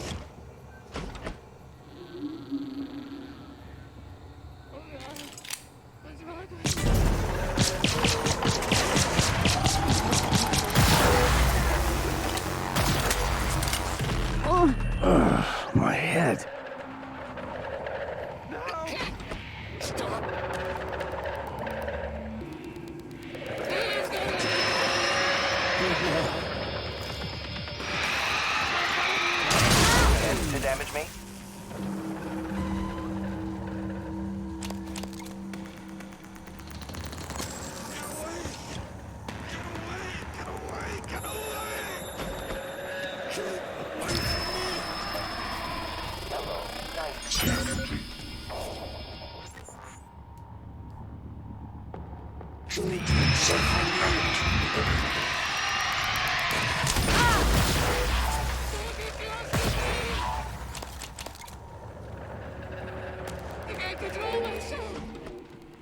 in congratulating Dr. Lorenzo Calvino, winner of the Employee Innovation Award this quarter.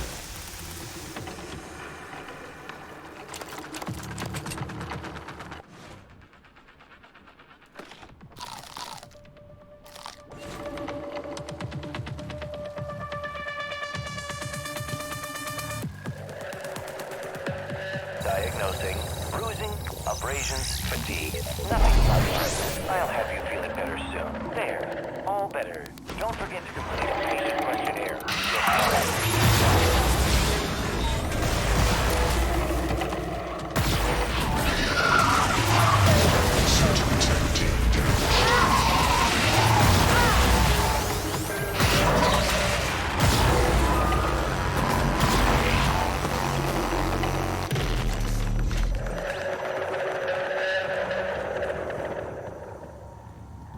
Hello.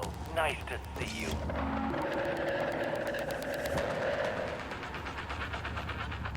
Fuck is he?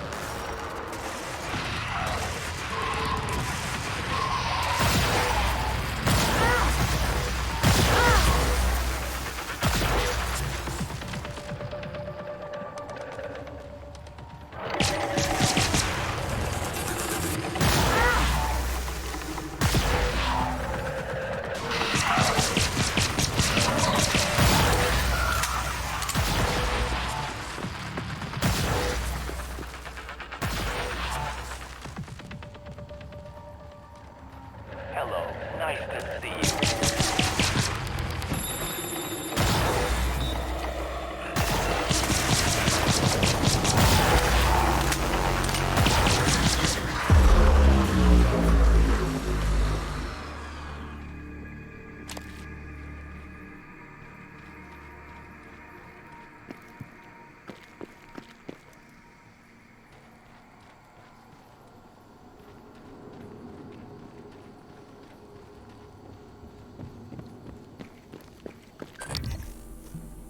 Logging self-diagnostic. Maintenance protocols. Files alpha.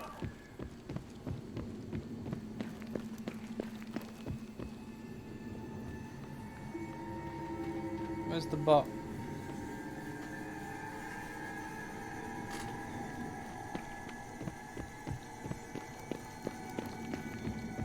Where is the bot? Welcome. Maybe I can help you. Diagnosing superficial injuries. Nothing a portable medical kit can handle. I'll have you feeling better soon. There. All better. You can fill out a service questionnaire at the front desk.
What?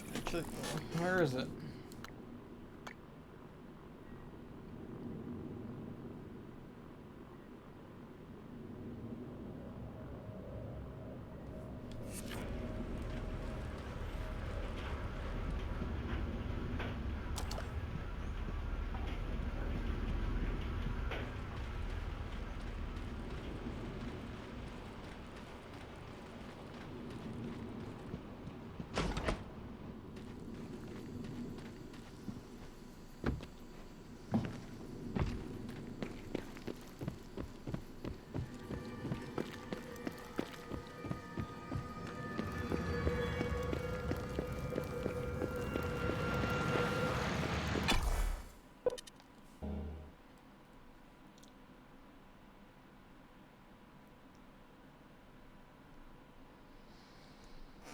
Why is there so many walking simulators, bro? I'm not having fun with just walking around. Because this is not how games should be done, just walking around learning lore, you know?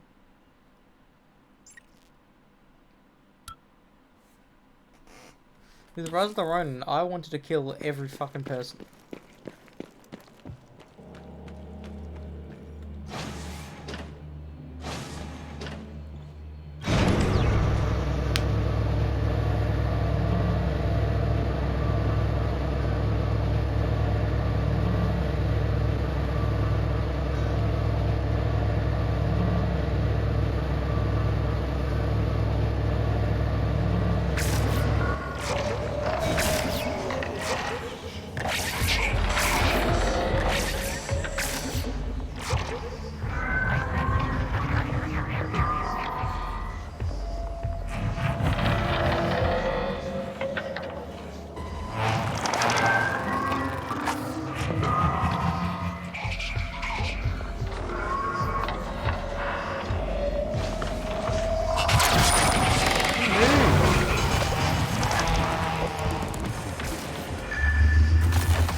That's how we do it, motherfucker.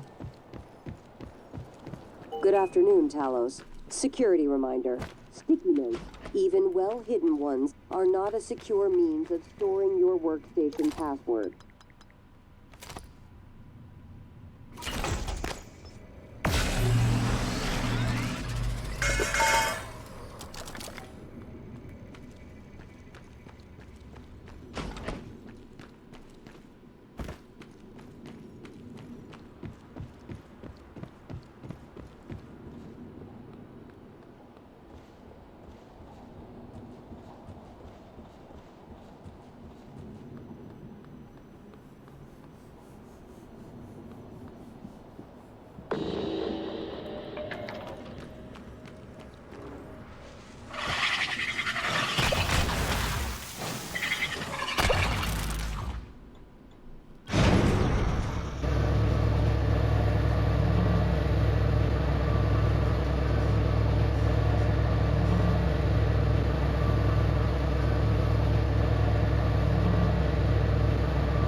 I mean, it's weird to know that a space station not too dissimilar to what this is could exist in my lifetime.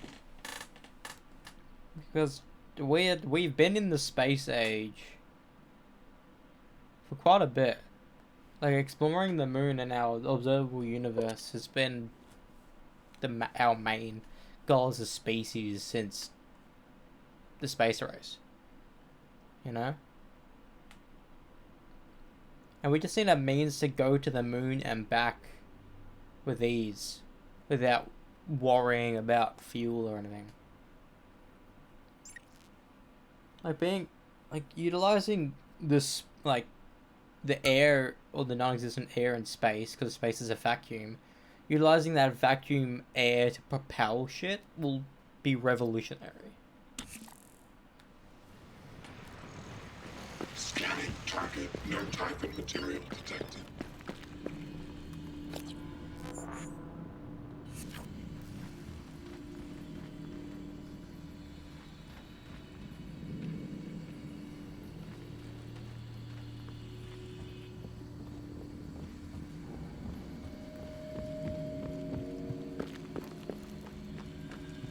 What's she doing up there?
More specimens required.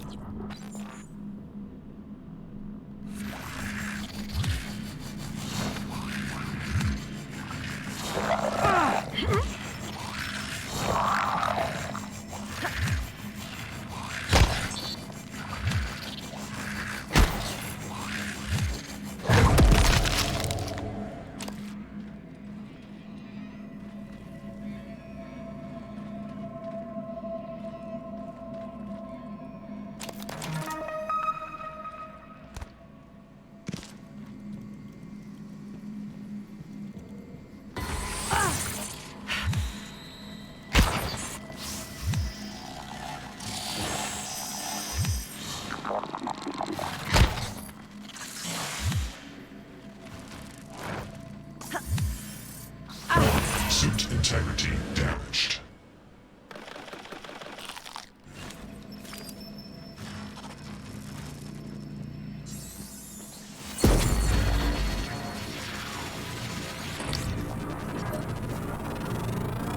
Scan complete. More specimens required.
Fuck that shit.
Scan complete.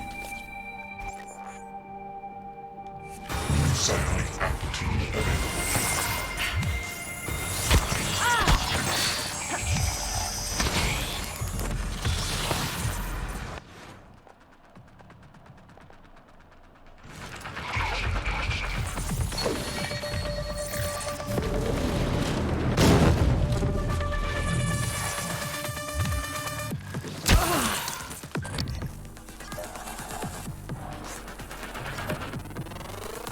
Scan complete.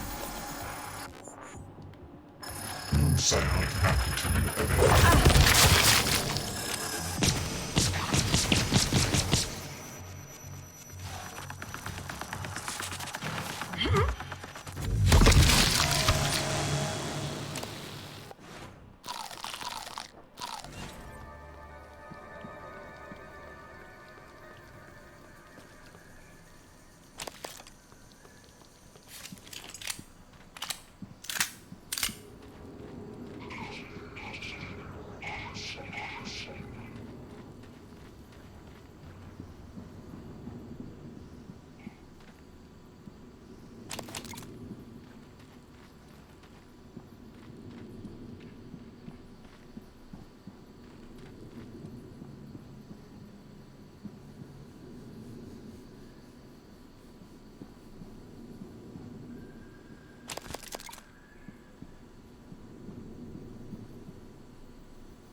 Good afternoon, Talos. In the event of a loss of atmosphere, gravity, or other serious emergency, please report to the nearest muster station.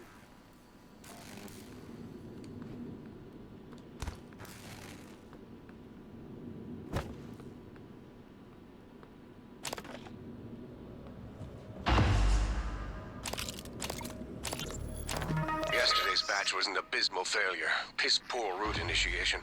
However, Dr. Lin from Psychotronics was kind enough to provide me with a sample of material that should multiply the effectiveness of the phytohormones when applied to already mature plants. I expect reduced time to maturity, increased yield, and an above-normal salutary effect. Hopefully, it doesn't taste like shit. I just need permission to run the plan through the fabricator.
I thought... Your shift isn't for another 2 hours, but I need you to come in now. Is everything okay? No, it's not. Stop by my cabin first. Bring the gun from my safe. Transmitting the key code. Right away, Captain.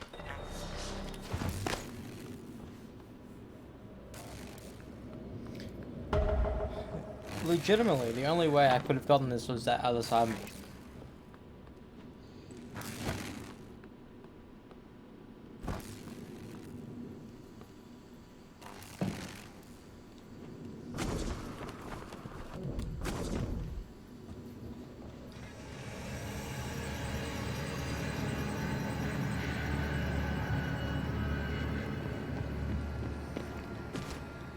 Hello, are you here for an appointment?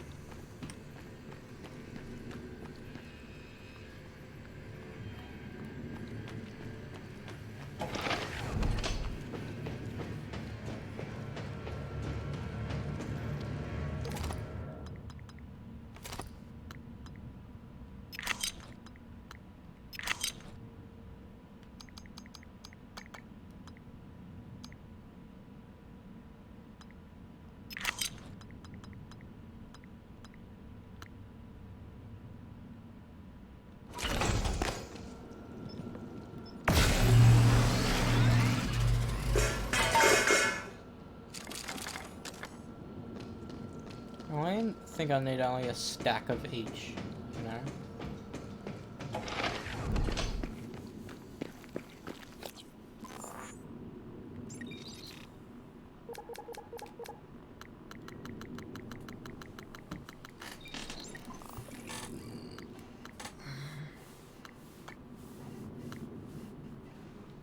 Oh, finally a fabricator.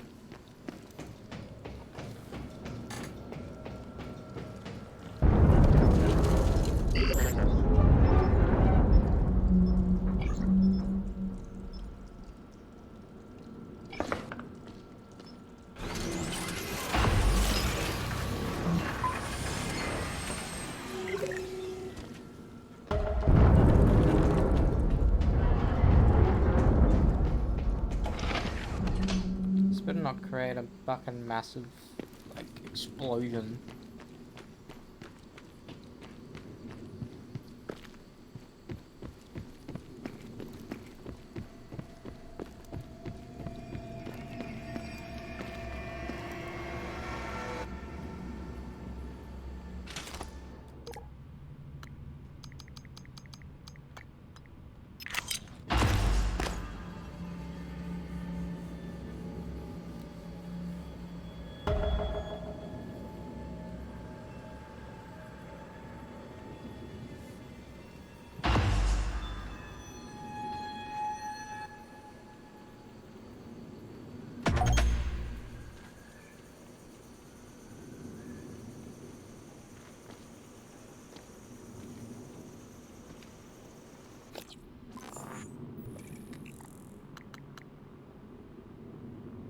9 minutes?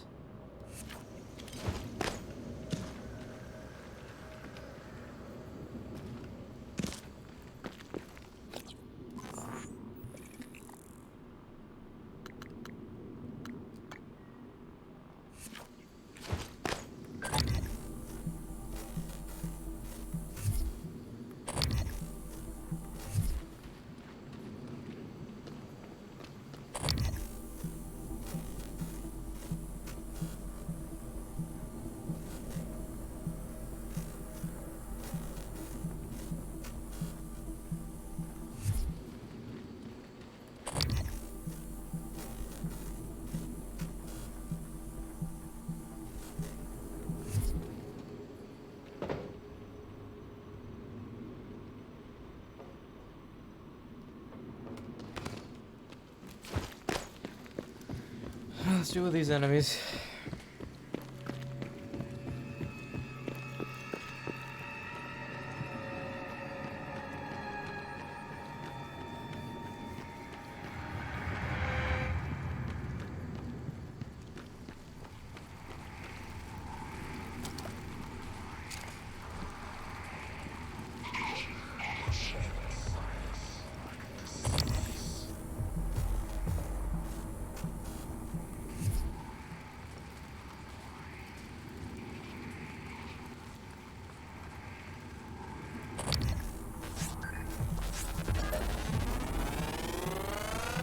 Scan complete. New psionic aptitude available.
As if I'm already out of fucking nap those bullets.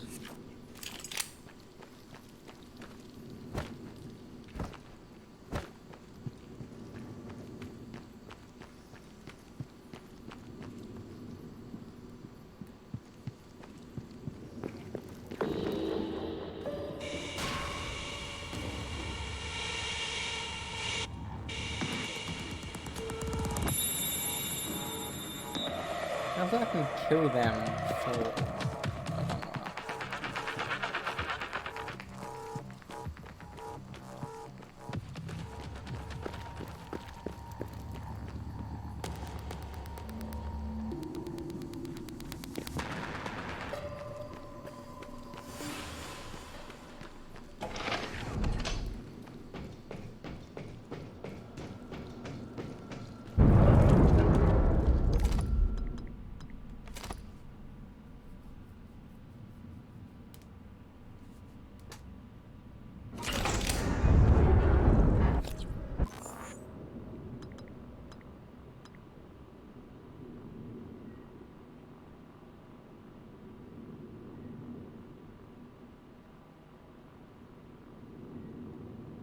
A damaged weapon.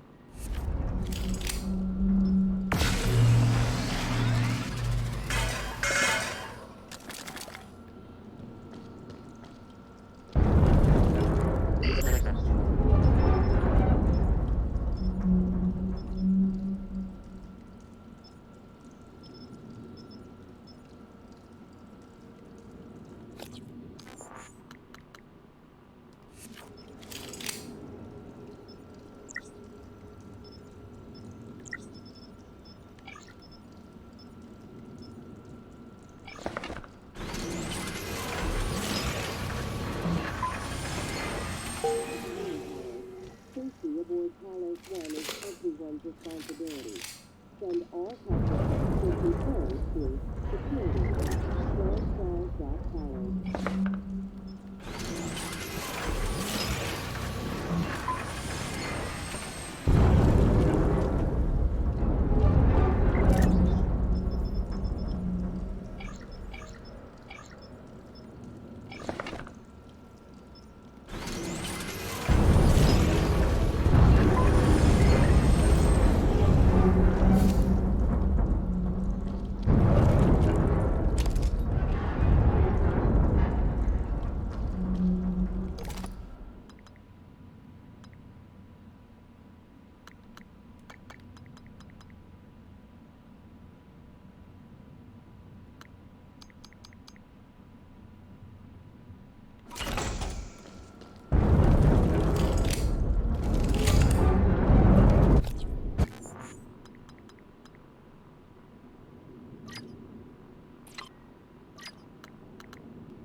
If I can do this, I got the keys of Lamborghini.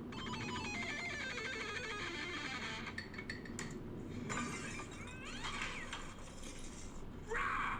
Are you Michelangelo Badio? Yep. Did you just break into my house?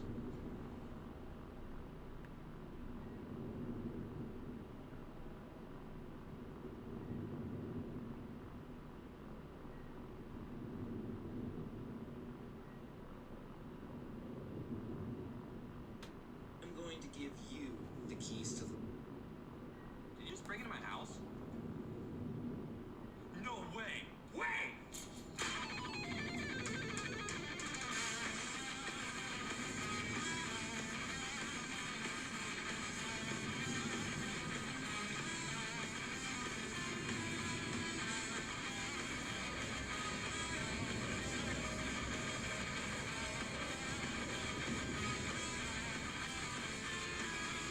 I'm going to give you the keys to the Lamborghini. 190 BPM. If I can do this, I got the keys of Lamborghini.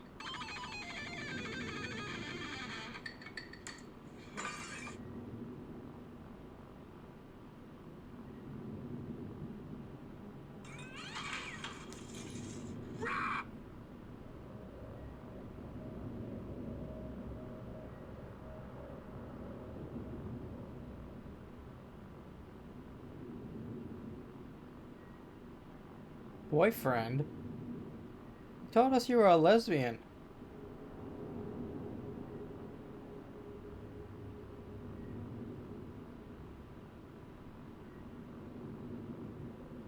What? You told me years ago you had a girlfriend and you went into guys, and now you're saying you have a boyfriend?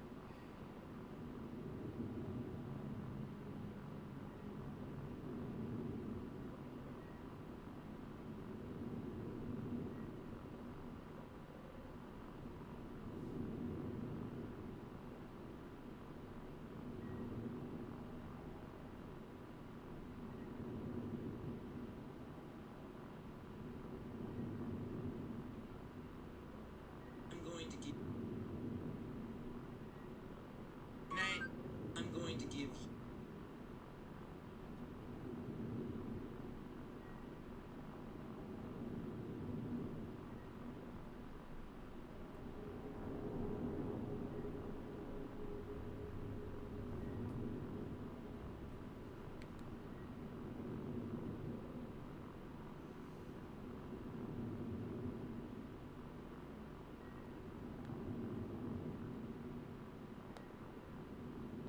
I was wondering why you're always hanging out with that guy.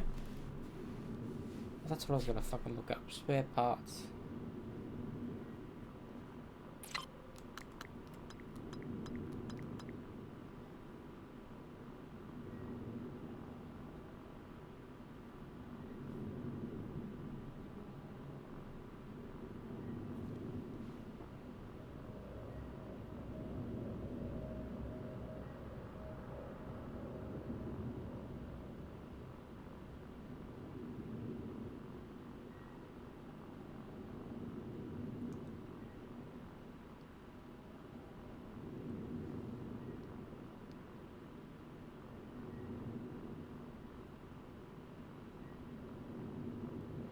Okay. These spare parts aren't... don't need to use.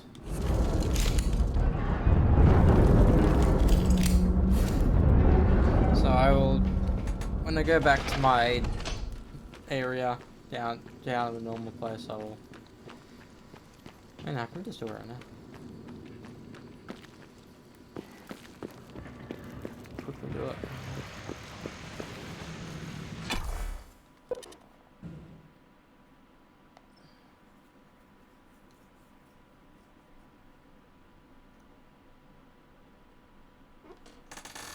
Because all this shit's for my cleanup, basically.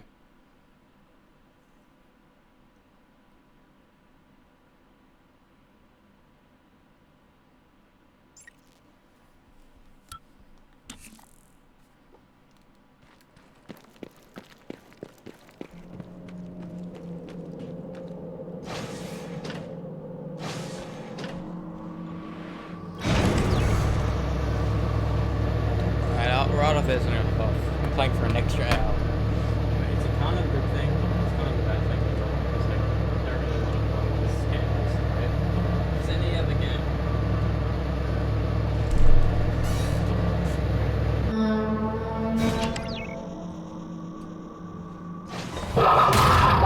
Move! The nightmare's haunting you.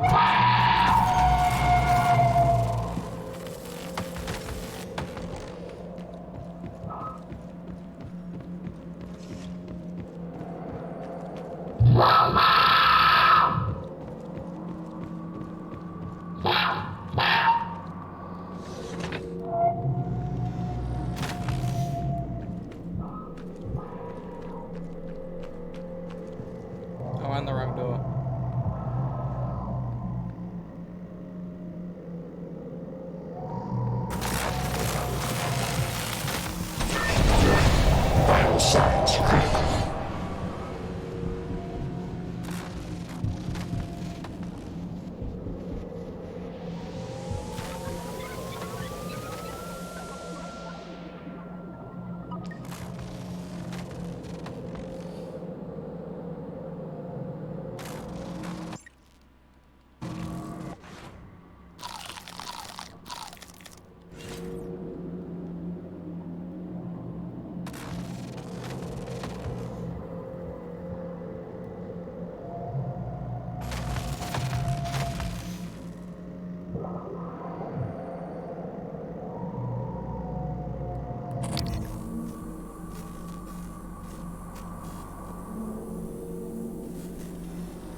Leadership has issued an alert.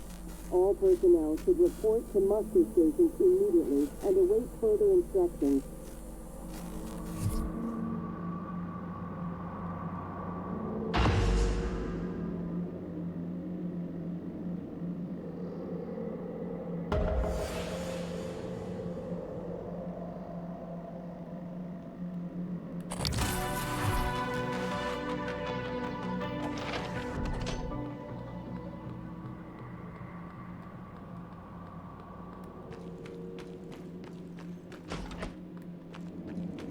I was not expecting to do that tonight.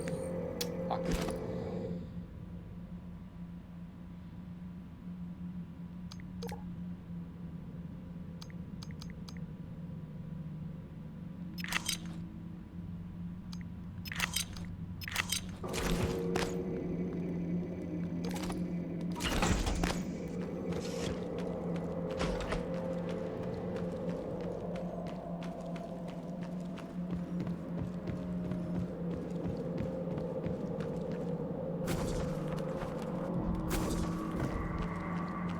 I feel like I thought that the Weaver turned into the Nightmare. I thought because the Nightmare spawned for us when we did the 3 Typhon powers, so I thought that happened when we had the Typhon powers.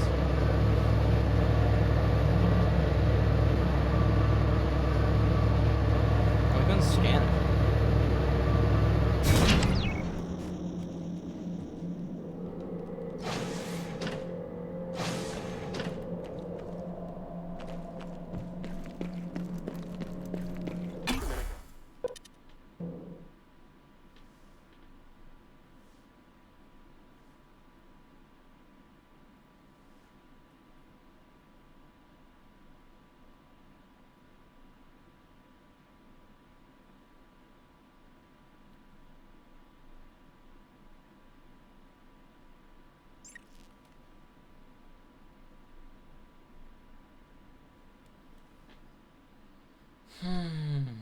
It's so weird is that we would be done control by now. Scanning target, no Typhon material detected. Hello, are you here for an appointment?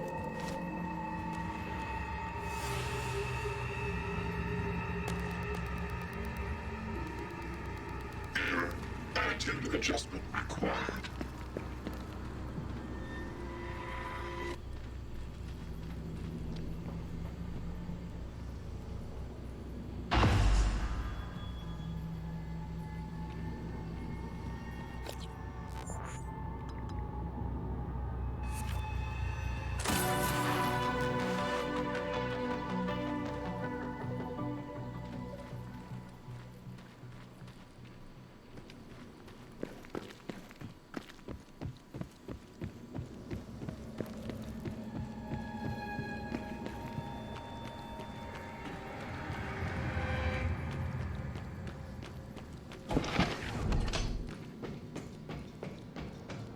It's probably the smallest area in the game.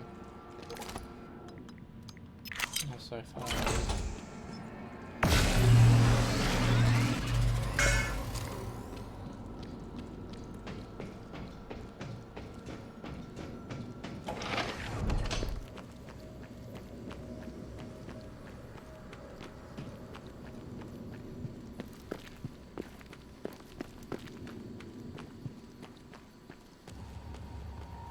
Oh, that's the guys in there. They can't fucking hide.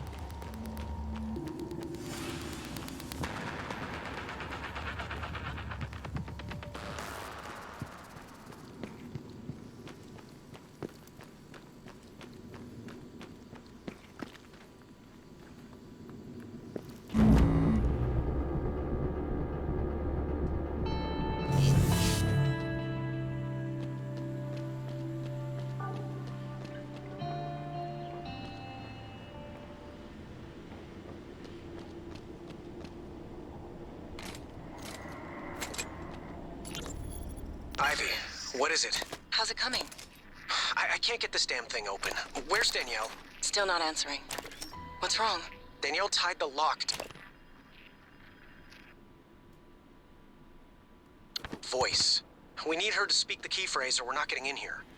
Would voice samples work? Transcribe recordings? Yes, if they have the right words. Or if we gathered enough to map her voice to a consonant and vowel list and started running patterns. I'll see if I can find her. Or her transcribe. I'll check her room first. All right, Ivy, but look, don't do anything stupid, okay? Ivy? Ivy? Shit. Damn it, Danielle, where are you?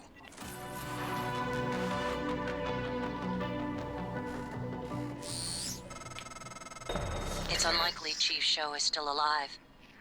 I advise you follow Zachary West's strategy. Hack together voice samples. Your transcribe is equipped with the necessary software. It's how you made my voice. Danielle's cabin might be a good place to get started. Alright, so tomorrow I'm gonna get some more trophies.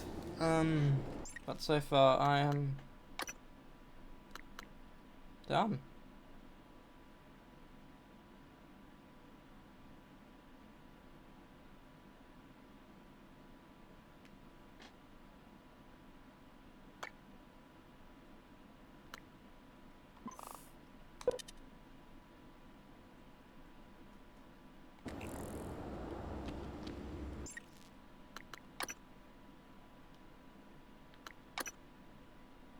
I've officially sunk 10 hours in this game so far.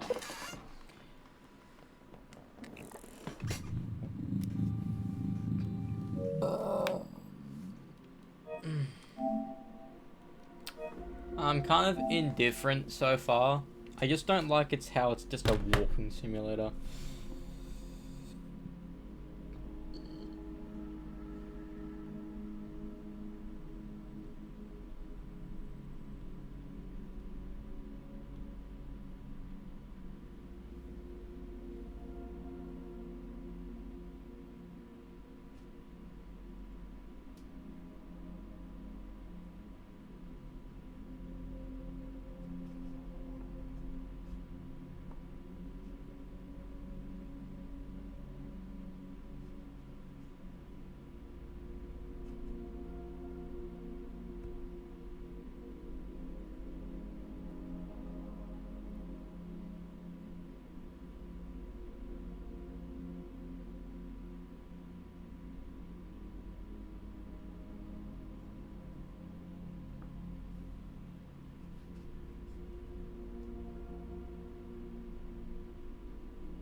Thing is, this game is not like Bioshock at all. Bioshock had substance to it, you know? It was fun killing enemies in that game. In this game, it's just like, I don't want to waste my ammo in anything. Because I know I'm going to need to have a lot of ammo. I sunk 15 bits of ammo for that weird boss before, for shotguns. And shotguns are expensive to make.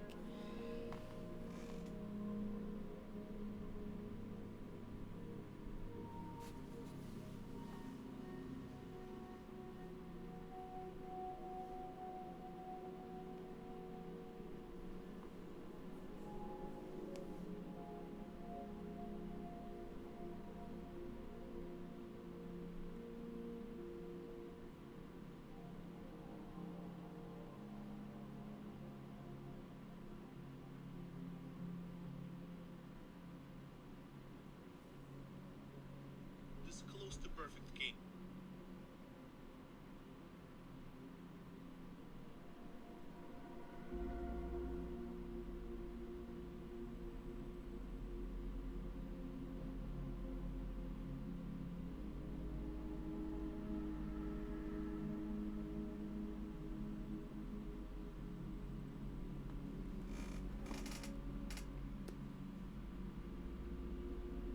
Spend enough time on the gamer side of the internet and you quickly learn 3 things. 1. EA is absolute evil. 2. Everybody in Skyrim plays Stealth Archer. And 3. Prey is the most underrated game since died at Tasmanian Tiger.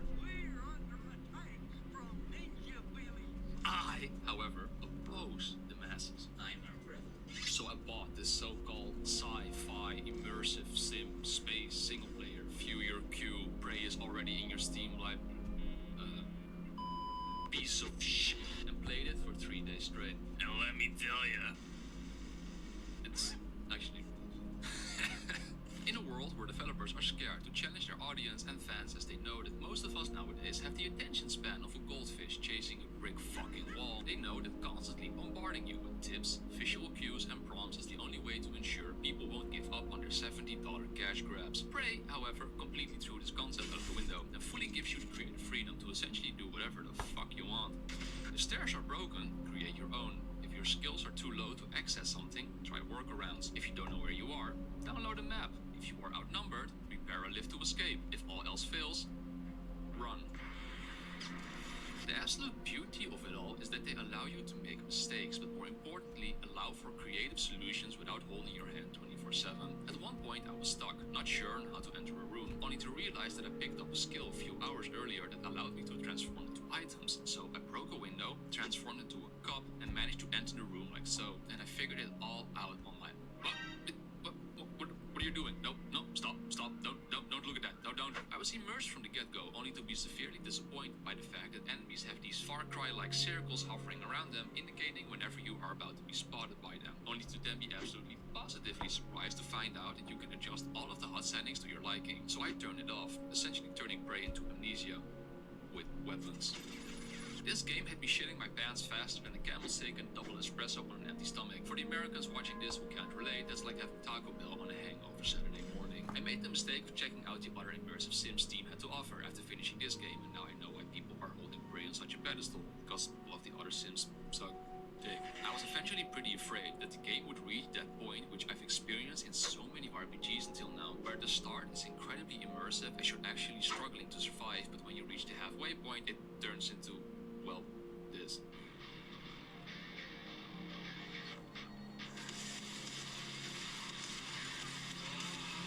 But that's thankfully not the case, as 90% of the game will be spent like this.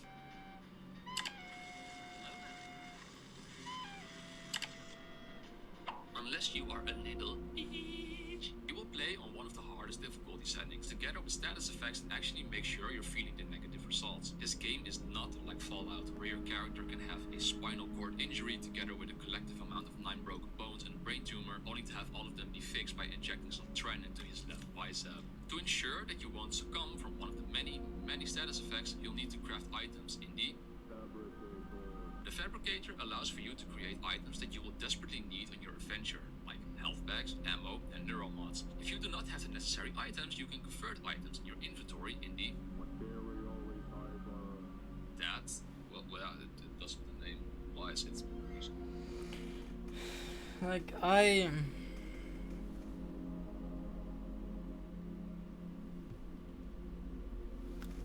completely indifferent to the game. If you like the universe that it's expanding on, and like the idea of like there are aliens who can transform into things, and you can unlock that power, and you want to be able to transform into things, go for it. You'll fucking have a blast. But since that's just only one way to play the game, and I can just play the game without getting any upgrades essentially, because I'm required to do so for the platinum. That's the run I'm going for right now. It kind of ruins any... Like... It's like playing Borderlands without your power-ups. You know? It's like, fucking playing Doom without the music. It feels like... It's just... I'm kind of getting forced to play the game in a way I wouldn't normally play games. And since basically I can get the plat without playing the game in the way I want to play the game, kind of ruins it for me. But that's just on me, because I'd rather get the plat than play the game in the way I would probably play it. But then again, I'm going to be playing the game again using human abilities. So whether or not that makes the game a little bit easier for me, who knows. But again, people play this game for the Typhon abilities, not the fucking human abilities. But then again, at a minimum, you can just play the game. Like you can use the exploit, which I'll be doing, which is just you play the game to the end, you reload the game, get one weapon mod, the human thing, or the Typhon thing, do that, do the same thing again, then you restart the game. So you can get the split affinity. So do one playthrough of only human and one playthrough of only Typhon.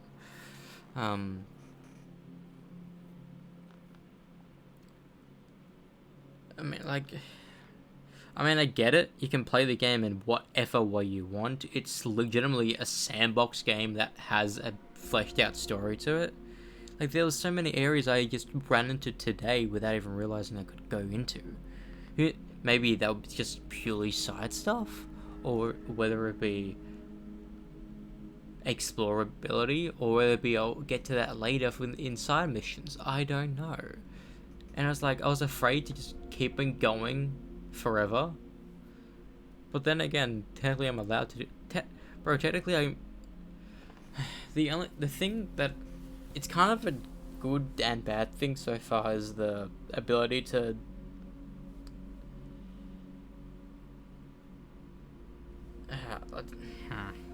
It's the ability to go back to places, but there's enemies there. But that's the only way you can get new material from that area to put in the fabricator to get more items, especially ammo or health. Don't waste your medkits. I've learnt that is you use your the food. The food will save you. And having a little bit of the food can bring up 5 health points, but not only that, it will slowly go up higher after a bit. So if you eat to get to a bunch to get to 60, that's gonna go to 100 eventually. And that's what's happened. That's what I've figured out so far. I don't know. It's just I'm a bit indifferent to the game. I thought what's so weird is that I thought I won't like The Order and I'd love this game, or I would like this game. It's the opposite. I loved The Order. The Order was such an amazing experience. A 5-day plat. Technically could have gotten it in 2 days. 2 5-hour streams I could have gotten it in.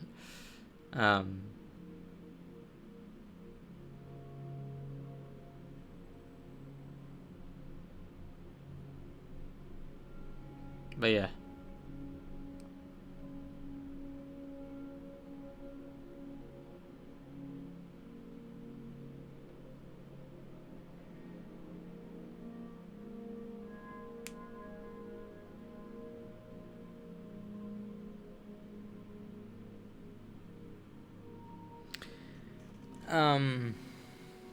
I'm gonna hop off now. I'm gonna probably I want to watch House and Big Bang Theory, to be honest. Hopefully Big Bang Theory is still on Netflix. If it's not, I'm going to probably get disappointed, but yeah. I'll be watching Deadpool in the day tomorrow before we go out. And I'll be, I need to get my placement shit on, you know? Right now in a month, theoretically it'd be done.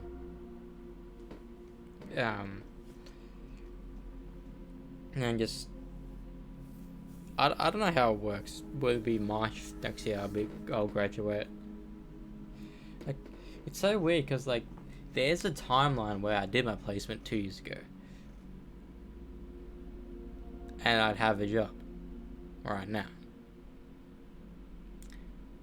And I wouldn't be streaming to fucking 3 AM every night. But my light would still be dead. Would I have started House? Maybe. I don't know yet. And would I have started bouldering? Most definitely. Like, because bouldering, I've been watching PewDiePie be bouldering for nearly a year now. So I was always intrigued with bouldering. It's weird, because I've been doing it every other week lately. I was meant to do it last week on Thursday, but we didn't.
Yeah, I feel like I'm not...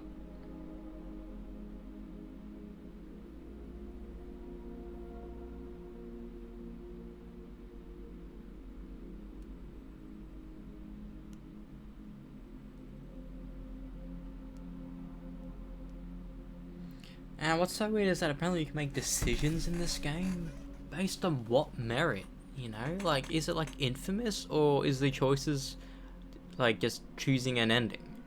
Because apparently if I go towards the December storyline, I can finish the game within like 20 minutes to get a secret ending, which I'll be getting eventually on this trophy run. I don't know. This is probably the weirdest game I've played, because I don't feel like I'm playing it. I feel like I'm just looking at within every location, picking up every item I can find, and all the junk so I can chuck into the fabricator, or chuck the recycler to get more materials in case I need to get more ammo, get another med pack or whatever. And other than that, I'm not trying to kill any enemy, and if I am, I'm using my shotgun to do so, and like, I don't know if that's a good thing or not. And since I'm not playing I'm not playing it with any of the neuro mods because this trophy requires me to do so. I like, arguably, I should have played the game just blind without going for any of the trophies. Usually that's what I do. But when there's a bunch of collectibles in a game, and when there's a bunch of missable trophies within a game, and the game is, like, I don't know, 30 hours in length, I'd rather do my first run to get all collectibles. You know, sure, you can argue I did Alan Wake not like that. I played it blind. But that was only to get me used to the game stuff for that game. In this game, there's no... I'm already used to it. You know, it's self-explanatory. As you hide until you need to...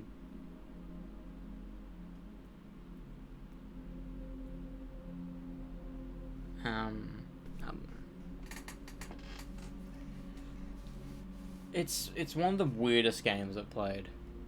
You know, and what's so weird is that I heard of this game as soon as it came out. You know, it's I don't know, like it's generally it's the weirdest fucking game I've played. I'll tell you that, it's the weirdest game I've played, and I don't know if I'm enjoying it, which is disappointing. I bought this game, yeah, how many years ago now? Fucking... This and The Order, I think I bought from, like, Big W, because I sometimes walk by Big W or Kmart or whatever, and I look at the games and see what's there. Sometimes I buy a game where it's a game I haven't seen before, which was Prey, The Order, and the Uncharted game. Trilogy. In fact, I bought the Uncharted Nathan Drake collection on the PS4 in Ellie Beach because I saw that in person. I was like, fuck yeah, I'm buying it. But guess what? I think I have it. You know? I think I have Uncharted. The Uncharted collection. Yeah. These are games I need to fucking play, bro. I've been meaning to play the Uncharted's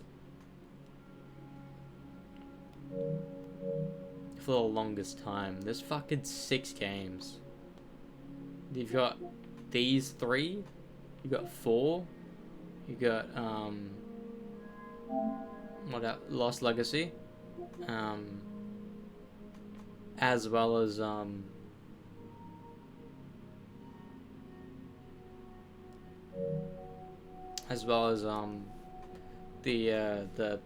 Vita game.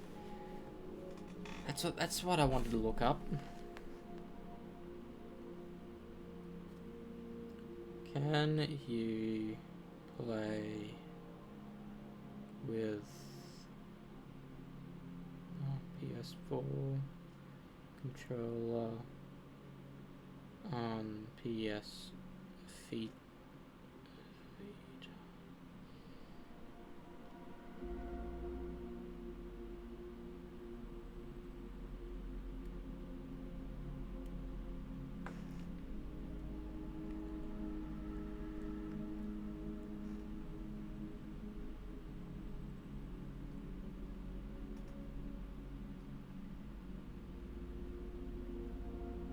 I mean, you can use the Vita as a second screen for PlayStation 4.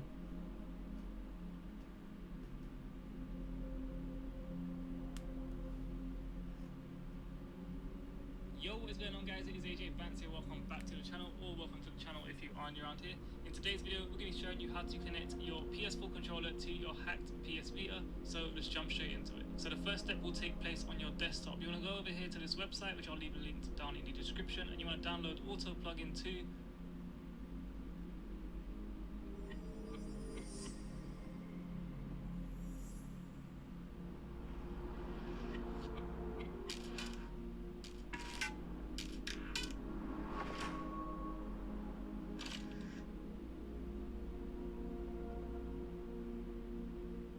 If you've been wanting to connect your DualShock 4 controller to your PlayStation Vita so that you can play your Vita wirelessly on your big screen TV, this is the video for you. I'm going to teach you how to connect your PlayStation 4's DualShock controller to your modded PlayStation Vita. You'll learn how to set your PlayStation 4... What about unmodded?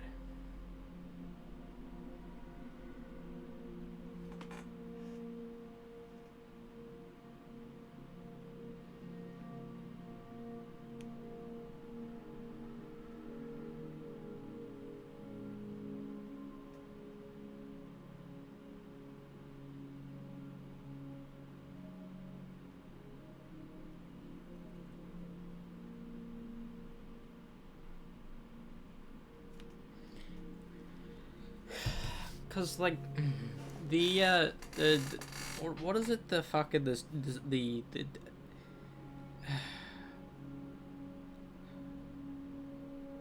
what is it called, the fucking the new fucking Vita looking thing, PSP looking thing, like that is what I would want for a PlayStation thing to look like. You know, that's what I would want it to look like, because it feels good. It feels like a controller in both hands.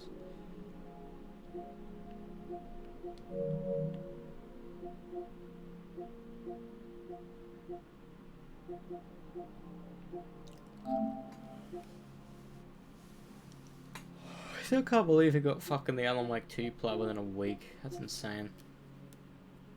That's fucking insane.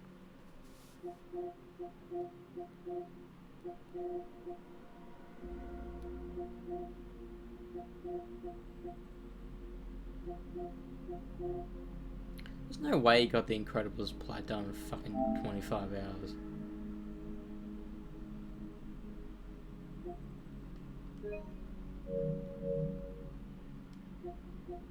Yeah, the weirdest thing about that game is you played the movie 2, the second movie, first.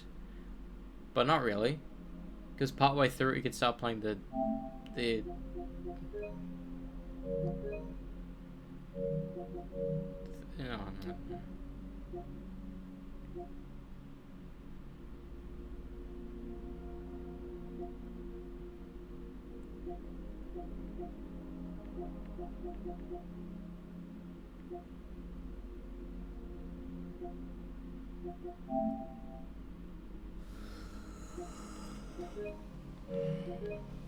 Ah.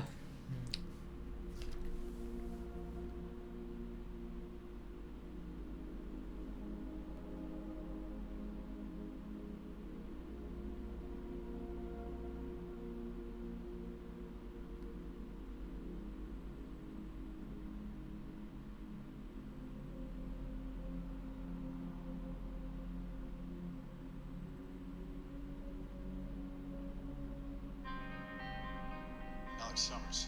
Hope you're not planning on putting with others. First guy I've ever met who actually prefers solitary confinement. Alex, what is your gift? What can you do? Get back.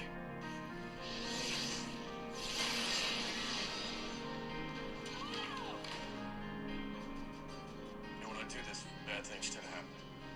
It's because you can't control it. It controls you. That's why we're here, Alex. That's why we're training. All right, Alex, try not to hit me. That's a good chap. You're serious? I'm very serious. I have complete and utter faith in you. That's a good chap. You're serious? I'm very serious. I have complete and utter faith in you.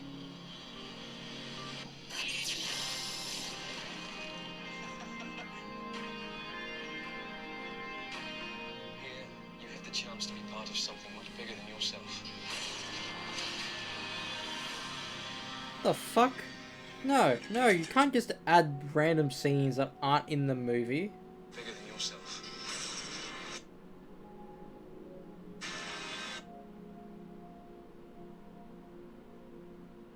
Much bigger than yourself. Wasn't even the fucking movie.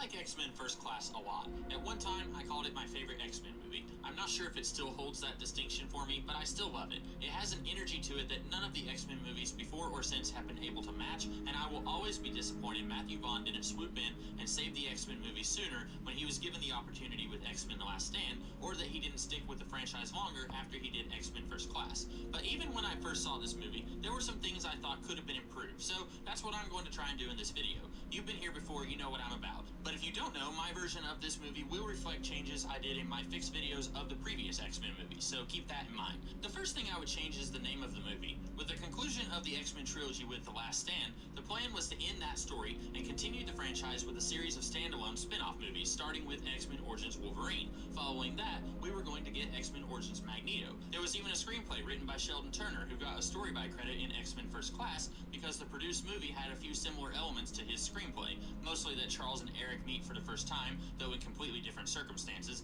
and Eric hunts Nazis in First Class and the Origin screenplay. I haven't seen any official reason why the studio decided to ditch the Origin series, but I assume it was because of less than positive reaction to X-Men Origins Wolverine. But in my hubris, my hypothetical X-Men Origins Wolverine would have been awesome, and the studio would have had no need to scramble and change their plans at the last minute. This would be a huge change, but I would continue the standalone Origin series and make this X-Men Origins Magneto. On paper, there's still a lot of stuff I would be keeping from X-Men First Class and from Turner's screenplay that would make it into my fix, but there's also a lot that would be taken out of the First Class movie, both to focus more on Magneto and because some of the plot pieces and characters used in this movie don't work if I want to fit this in the existing X-Men movie universe. And that's a good segue into something else I would do differently. And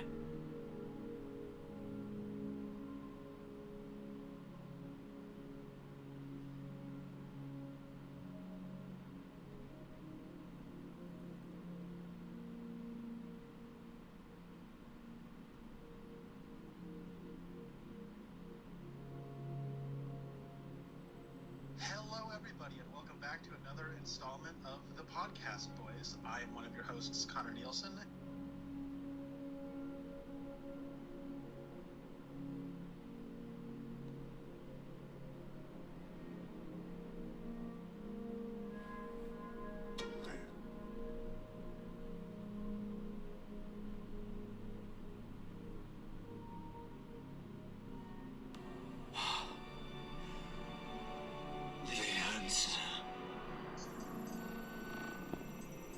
Charles, wait.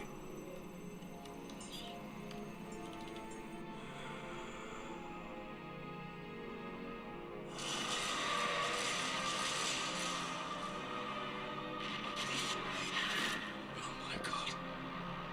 Thank you for letting me in.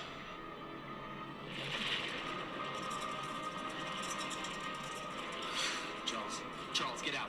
Charles? I've never felt power like this before. Charles, get out of there. What's going on? What's happening? I think someone's taken over Cerebro. They're taking control of it. To do what?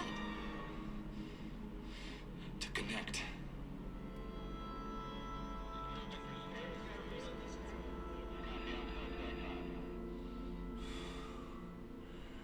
Always the same. And now all this. No more stones. No more spears.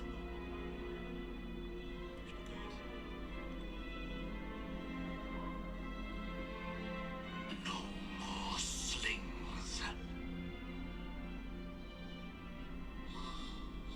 No more swords. No more weapons. No more systems. No more. No more superpower. Charles!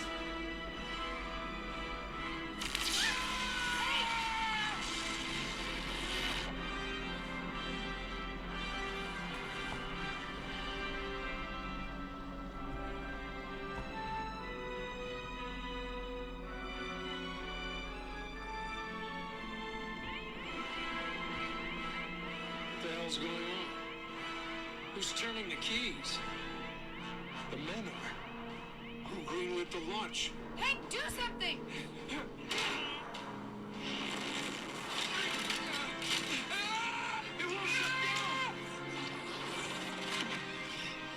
lost contact with all Tridents and Polaris subs. The Air Force is reporting the same thing. So much faith in their tools and their machines. Russia, China, England, Israel, India. Everybody's got nukes in the air. What's the target? Where are they going? Up. Straight up. Alex! What? Destroy it! Destroy everything! Destroy Cerebro! Wreak havoc.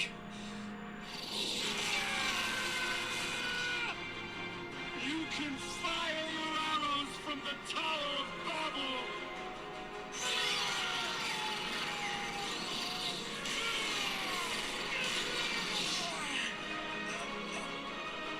But you can never strike gold!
Something that I always think about nowadays, when it comes to the X-Men, is that the fucking Cyclops' laser beams aren't his laser beams. They're portals to a dimension that's pure energy. And his brothers have the same ability. Havoc has the ability from his body, like he can get out beams from his hand, he can get his beam from his chest. Fucking hell, that Wreak Havoc scene here, beam from his right hand, his chest, and his fucking other, like his upper chest. But then he, died right after that. That's never brought up ever again. Just like, he's one of my favorite characters in the new X-Men movies. Is Havoc. Sure, he was a dickhead in First Class, but he still was a good guy. Even in Days of Future Past, the scene he was in, he was the good mutant in the ones that were trying to kill the humans.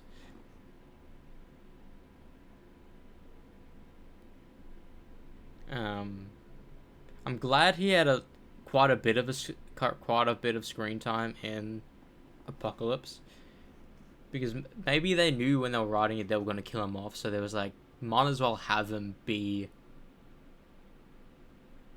in a lot of this exposition.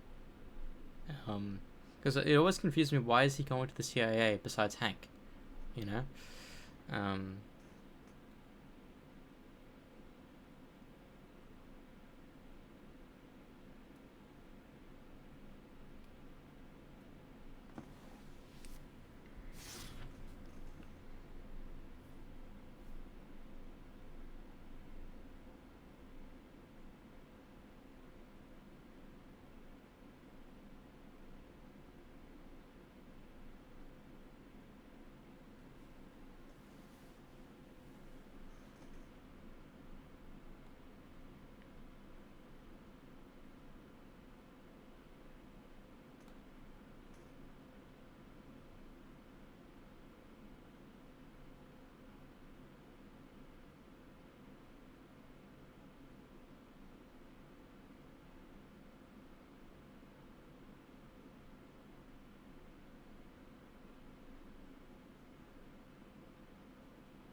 I do wish Havoc was in the movie, like, cause he was, like, I was so glad to see him in Apocalypse, but then they killed him.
I don't know, I just really liked that Havoc character. You know? Like, because I loved his moral compass in fucking, what's it called? In Apocalypse. Like, it was annoying how he barely was in, Des Future Boss, sure. Like, he could have been at the mansion, you know? He could have been there. Maybe just Bryan Singer was like, what can we do with Havoc? You know, because he's going to be with Charles. Right? But then Hank will be with Charles. But, like, no, let's draft him into the war. Here's one of the people who would probably go to war, so let's make him go to war, and you send him to war. Okay, you did that. So then, now what? Make him be in the scene where Mystique comes in and save the mutants. Like, what else? Havoc is a big part of the team. You know? He was essentially a prisoner now into a very strong character. Where is he? I don't know. Wait till the next movie. It's like, fuck, bro. Havoc, like...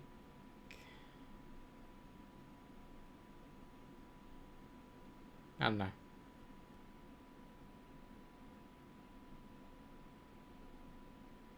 The one thing I did like about the prequel cast is that there were characters who were just not in the other movies that were in these movies. You know? Havoc being one of them. And Quicksilver, you know? That's what made that cast strong, is having characters we haven't seen yet.